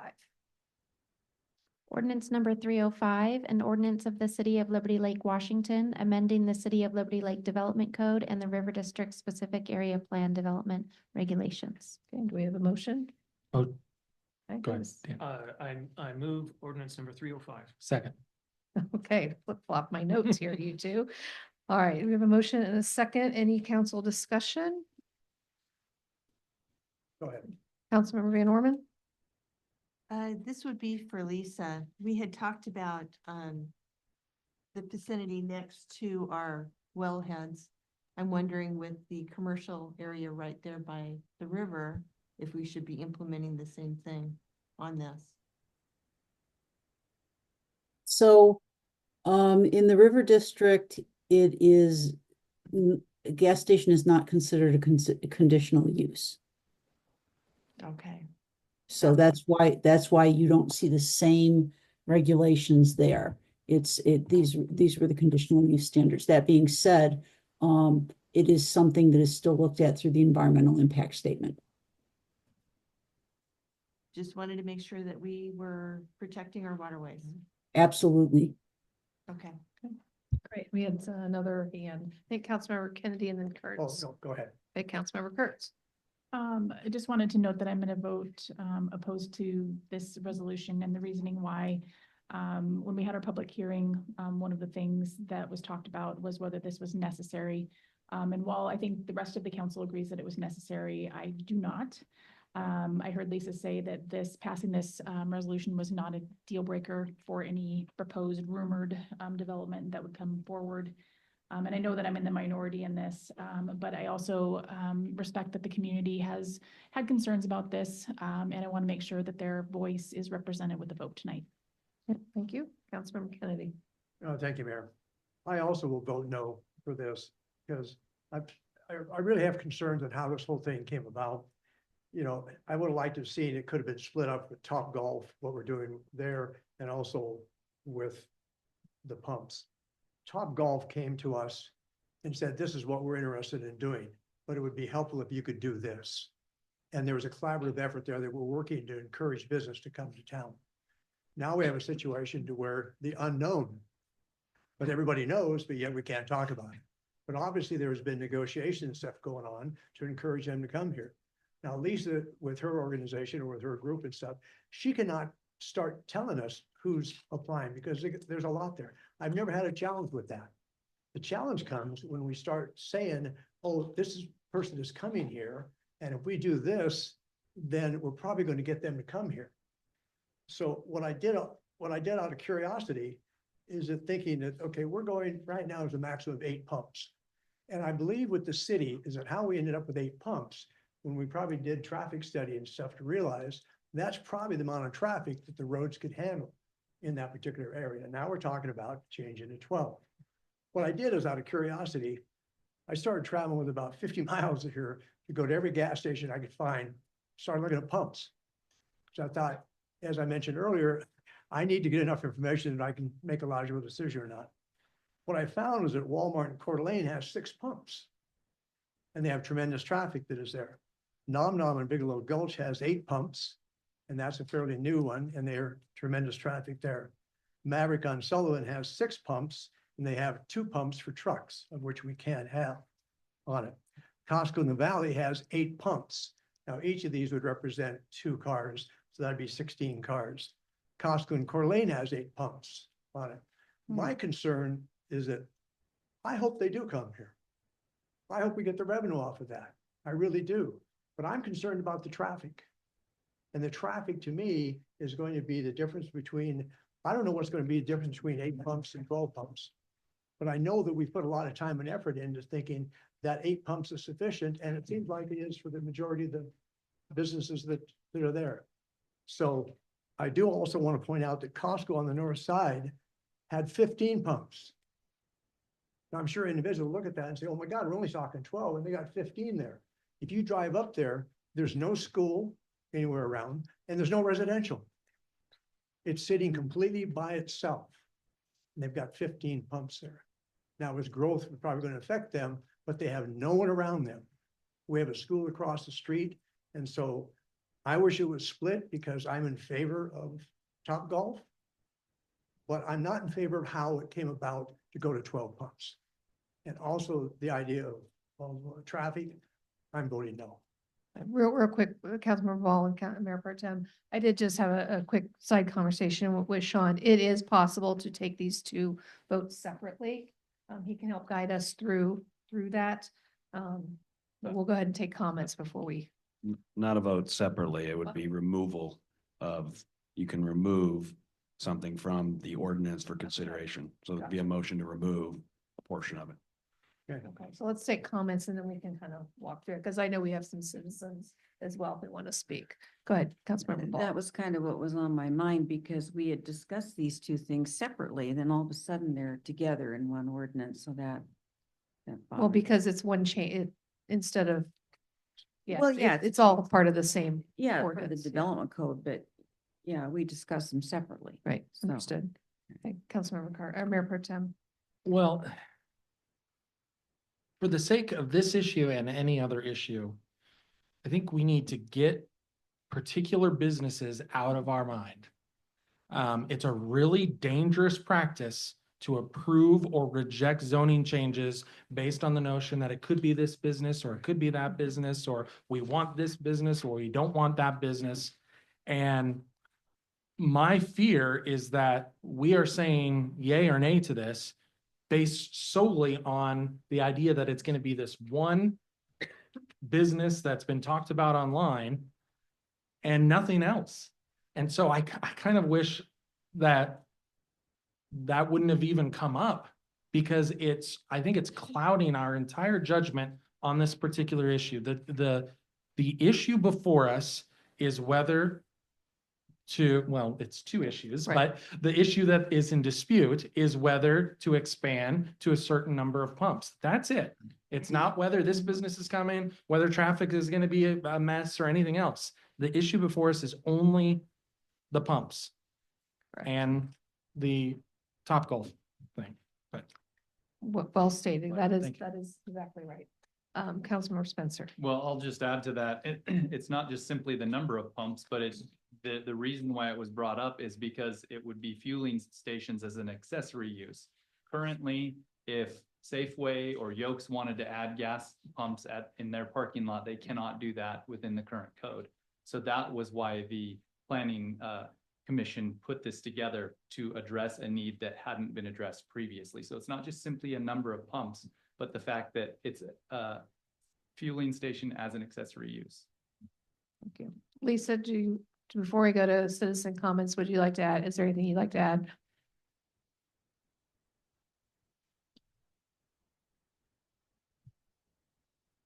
Mayor, before we go Yes. to citizen comment, I recommend that we consider a motion to extend. Okay, oh, good idea. Do we have a motion to extend the meeting? Mayor, I'll make a motion to extend at 10:15. Okay, do we have a second? Second. Okay, all those in favor of extending the meeting to 10:15, please say aye. Aye. Any opposed? Okay, meeting extended to 10:15. Thank you. Lisa, is there anything you want to add before I go to citizen comments, and then we'll discuss how we handle possibly separating these two? Yes, if I may. So it's actually a fairly simple process to do to remove one of the amendments. We have exhibits A and B, which are dealing with the two separate amendments. We've done this many times where we've had multiple code amendments coming forward through the annual cycle process. And very often, some are approved and some are not. And it takes a simple motion to remove one of those exhibits. So that's a simple and easy thing to do. Again, I would like to echo what Councilmember Cargill stated. This particular request, these two particular requests are about zoning code amendments, and you need to think about the breadth of the application of both of them, and is that acceptable for all those types of uses? That's really the question that's before you. And again, I would agree with him that it gets way more complicated when trying to decide whether whether a particular user is something that you want to encourage or not encourage. That's not the question before council. Thank you. All right. Hey, Councilmember Kurtz and Mayor Pro Tem. And I just want to be clear that I mentioned that at the last meeting at the public hearing, that it is a blank check, the check's not the right word, but it applies to everybody. And it could be who people are thinking it's about, and it could be somebody else. And so I'm aware, and that's part of the reason that what I heard was that it's not necessary, it's not a deal breaker. And it's a city initiated request, not a specific request by anybody else. So I just want to be clear that I understand that part. Okay, thank you. Mayor Pro Tem. One other quick note I will make is that I think it's worth reiterating that the Planning Commission approved this unanimously. They did a lot more work on it than we did. So I think it's worth pointing that out. Thank you. Thank you. All right, no more council comments or questions. I will, before we make any more motions on anything, it's okay, but, go ahead, Councilmember. Just question of clarification. If we were to remove one, can we vote on it separately, or do we have to just remove it and it's off the table? Lisa, what is it in relation to, could it be that you remove an exhibit and table it to a later time? You could do that. You could do that. I think typically what's happened in the past is that it's either gotten remanded back to Planning Commission or it has been just the motion has been to remove. But I guess there is the third option that we could bring it back as a separate ordinance at some point in the future, and presumably with some direction from council as to what additional information they may need from staff. So where I was going with that is, I want to make sure that there wasn't any other issues relative to it. It just procedurally would be the council, as Lisa has indicated, could make a motion just to remove it. And then, would be the lighting is Exhibit A. and the gas pumps is Exhibit B. That would be the first option. The other option could be to remove it from consideration tonight. And then the council could table it for further consideration if they wanted to do that in the future. That's another option. All right, let me jump to citizen comments before we take any more of those actions. I know Mr. Murray Dick has been very patient. He signed up before the meeting to speak on this, and so I'll go ahead and call you up if there's anybody else either here in chambers or online who'd like to comment on this specific ordinance. Please let our meeting host know. And same rules as before, 3 minutes. Honorable Mayor, City Council members, thank you for giving me some more time. I guess the first question I have, and I'm not sure there's a quiz. Does anyone know who initiated, who authored this addendum to increase our pumps from 8 to 12? I mean, why is that even necessary? I was at the Planning Commission when they passed that. It was myself and one other person. The other person was a non-resident. I found out his name. By the way, he wouldn't talk to me after the meeting. I asked who he was. I had to go back to Lisa and find out who he was. And she says, "Oh, I think I've got an email from him." And so she gave me his name, and I went and I found him on LinkedIn. He's they do a lot of work for Costco. He definitely had skin in the game. He was there. He stood up and he thanked the Planning Commission for passing this. It was very important and kind of under the guise that now you're going to be more like the surrounding community. And I was like, whoa, wait a minute. Now, he does work for Costco. He does preliminary work for Costco. That's why you don't see any application from Costco. This is the way Costco works. I've got nothing against Costco. I just don't want them up my front door. But they do the preliminary work. There's also another company that right now are taking bids on, so that's MJ2, design firm out of Seattle. They've number of contracts with working for Costco. Another company, Jones Covey Group, they're a comprehensive general contractor and they install fuel systems in construction. They're taking bids right now for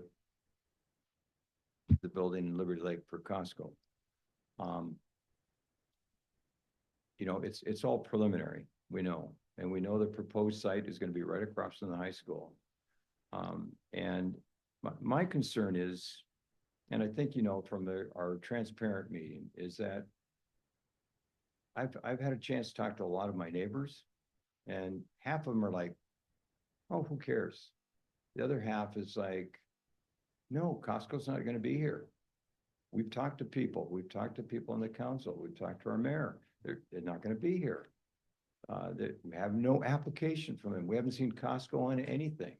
But you know what we have? You just peel it back and you can see these companies that are showing up at the planning commissions and so my question is, who authored this amendment to increase our pumps from 8 to 12? And why is that necessary? Other than for Costco. I know we don't want to mention that. We don't want to say that name, but, and I love All right, Costco. I've got to stop you. 3 minutes is up. Sorry. But, I've got to, if not, I have to extend it for everybody. That's our council rules. but my 3 biggest thing minutes, is. 3 minutes. No, I traffic can't. You've got, I'm sorry. And public safety. I need to stop you and I'll keep talking and I'm sorry, I didn't Thank- watch, I should have been watching the time. okay, we did have somebody pop up online. If Angie Kegley is still online, I will call her to make a comment. We don't take public comment in the webinar chats, even though it popped up. So Angie, if you'd like to make a public comment, we will promote you to a panelist to do so.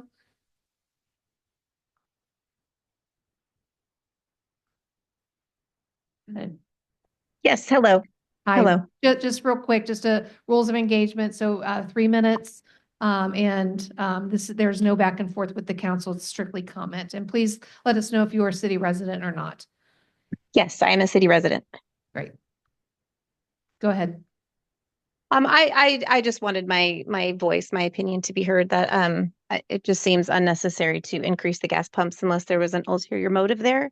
And just a concern from a citizen of increased traffic for any business that may come in with that number of pumps would just probably be a detriment to our community as we know it and as people enjoy it, even if it's in the future.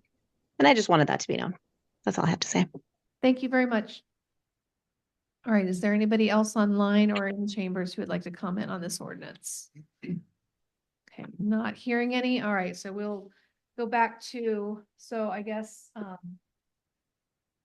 well, help, correct, jump in if I'm wrong. So if the council, if somebody on council would like to make a motion to remove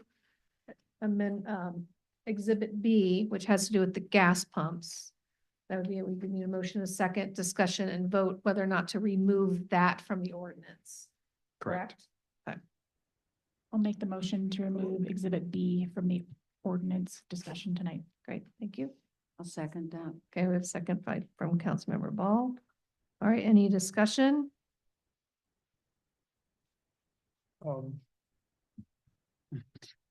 Question.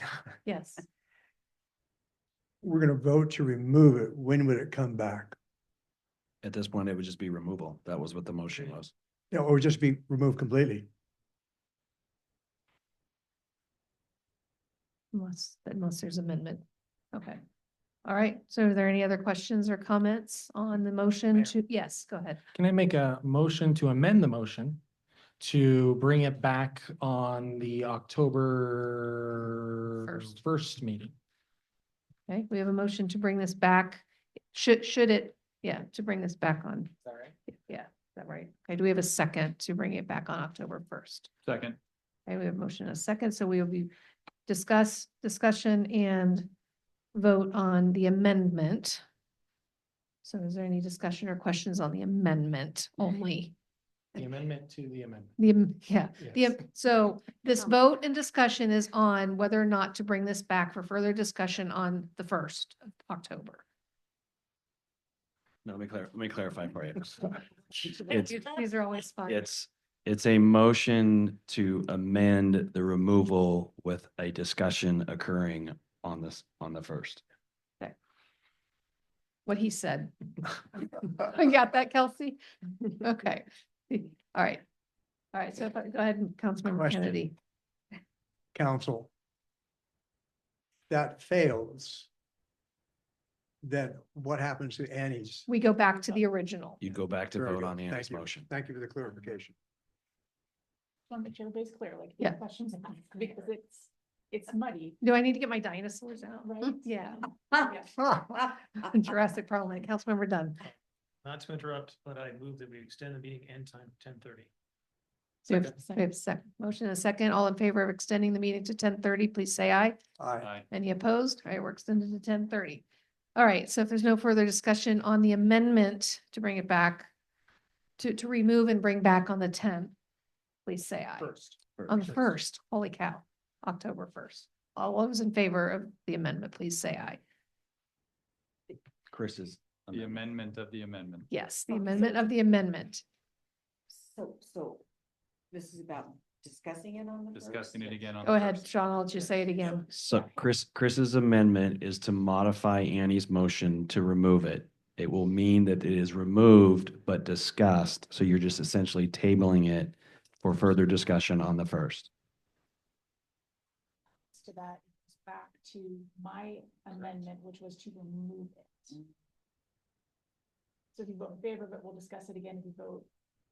Yeah. So we want to make sure everybody's clear before I take a vote, because we've had this situation before where somebody tried to change their vote and you can't.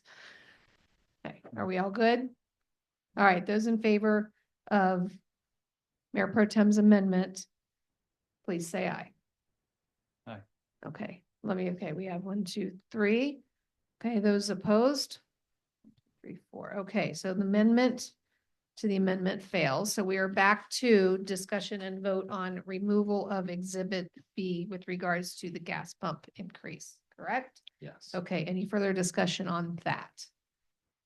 Okay, not hearing any. All right, and I'm gonna need hands again, make sure Kelsey gets everything right and I get everything right. those in favor of removing exhibit, right? B, it's in boy. B, from ordinance 305, please say aye. Aye. Okay, well, keep your hands up, make sure I got it. So those, okay, we have Linda, Annie, Wendy, and Mike, and those opposed? Nay. Okay. You good, Kelsey? Yes. Okay, so motion passes 4-3. Exhibit B has been is being removed from 305. Okay, all right, now we go to discussion and any further discussion and vote on the amended ordinance 305, which does not include the increase to the gas pumps in the commercial zone. This doesn't include exhibit It does include, yeah. B, does not. B, right, Yeah. right. So we're back to talking about just the lighting code amendment and the other things related to the spectator sports. Any further discussion on that?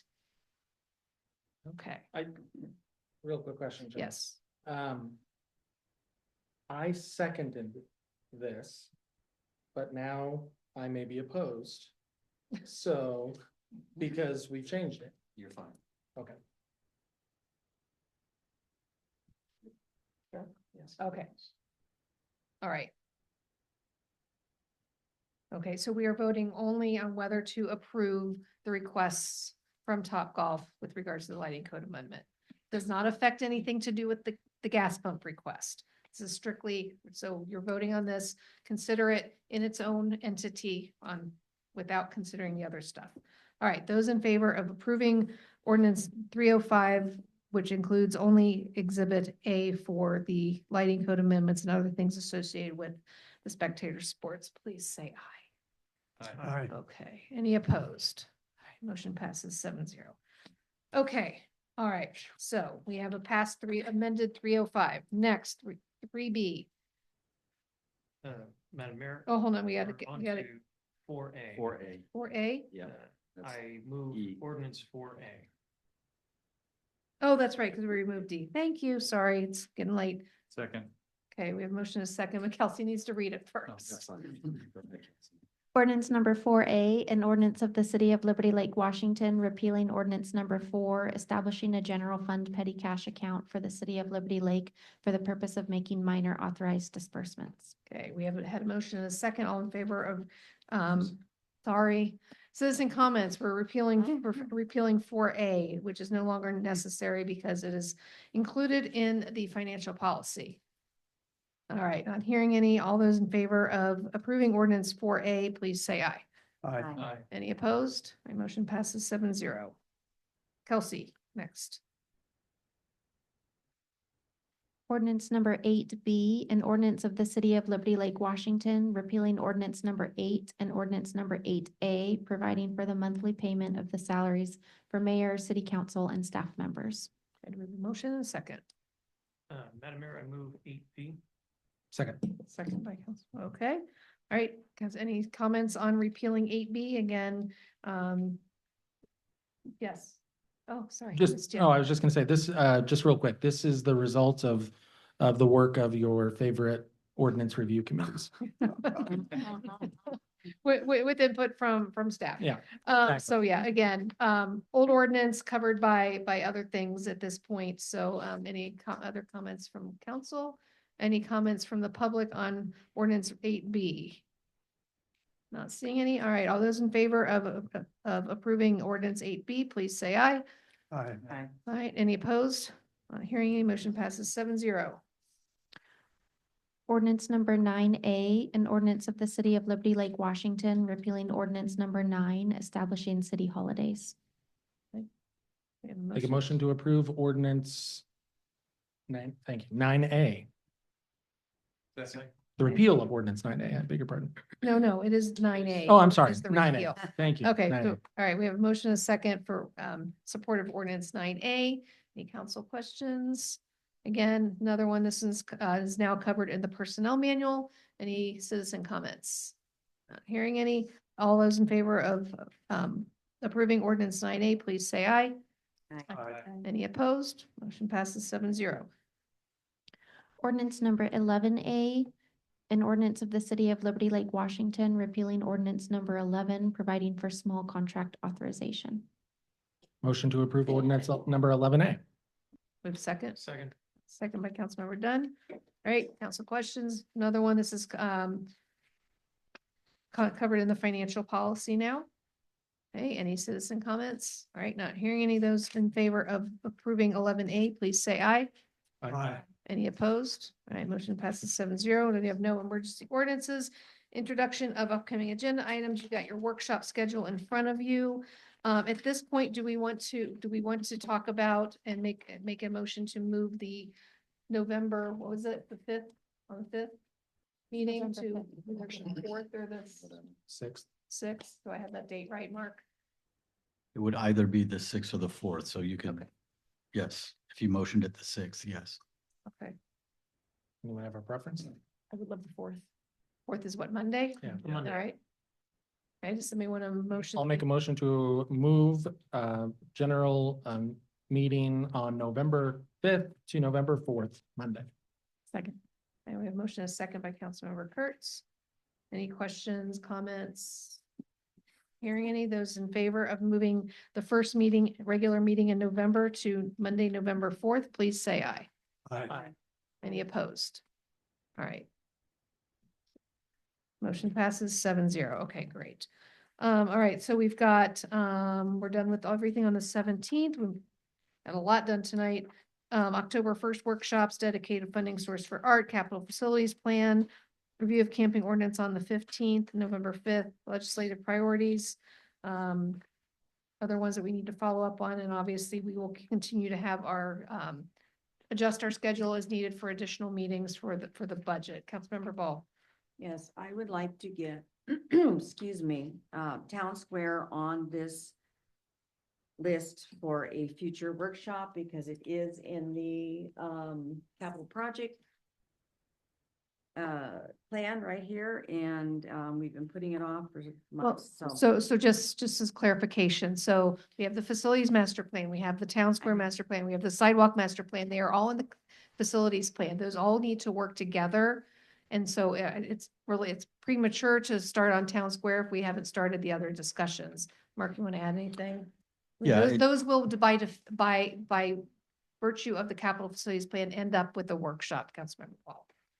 Certainly that, and then there is also the Parks Master Plan, which will be a chapter in the comprehensive plan. It is in the Parks Master Planning effort that we would expect to roll the Town Square Master Plan into, instead of doing it as a separate plan. And so because of that, and because of the timing of that, we propose to push that out from 2024 to whatever year that would be. So having a workshop now, certainly it's council's prerogative to do, but we would be expecting to do that in conjunction with those master planning efforts.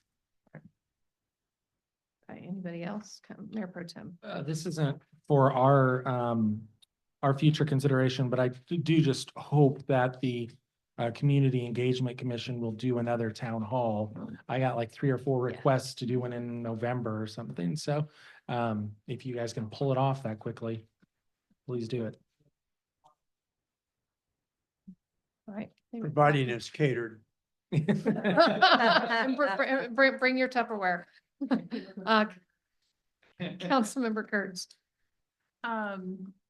Mayor Pro Tem Cargill talked earlier about the Code of Ethics, and that has been on our TPD for years.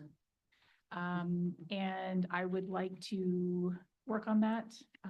Mayor Pro Tem, if you would be willing to work with me on that. I think that we do need to address it. I feel like tonight I felt a little rushed. I was surprised that there was no discussion when we were meeting. And I think that we haven't done this before. So I would like to work on that. I mean, there's a lot going on now, so we'll have to figure out a time that we can work on it together, but from one policy nerd to another. Yeah. Which one was that? Code of Ethics. Code of Ethics. Okay, thank you. Hey, we will put your names on there. Okay, anybody else? All right. Next on the agenda, citizen comments. One more chance. We will call Ms. Atkins back up to the podium. 3 minutes, ma'am. Let me see if I can do this without drooling on myself. Okay, so just in regards to the library work, a lot of good discussion around it. I understand wanting to study the issue. However, I feel like there's so much conversation that we're developing analysis paralysis. You know, and I think that to move forward, I understand that it's a big project, but maybe we just need to eat this elephant a bite at a time. So what I'm thinking is make a decision, take the first step in this journey to move that work forward. Maybe it's just, we know we need to do these things, and that's gonna cost us, say, 2 million for just the basics. Make the decision to start the work and show the community that you are doing something to provide them with a building that the community can use, that we already know that the library has a huge amount of citizens who attend the programs and set more footsteps in that building than any other building in the city. So that's what I was gonna say, and thank you very much. Thank you. All right, anybody else in chambers? Is there anybody else online who'd like to make a general citizen comment? Nope, okay, all right, no executive sessions. If there's no further actions required by the council, we are adjourned, 10:15.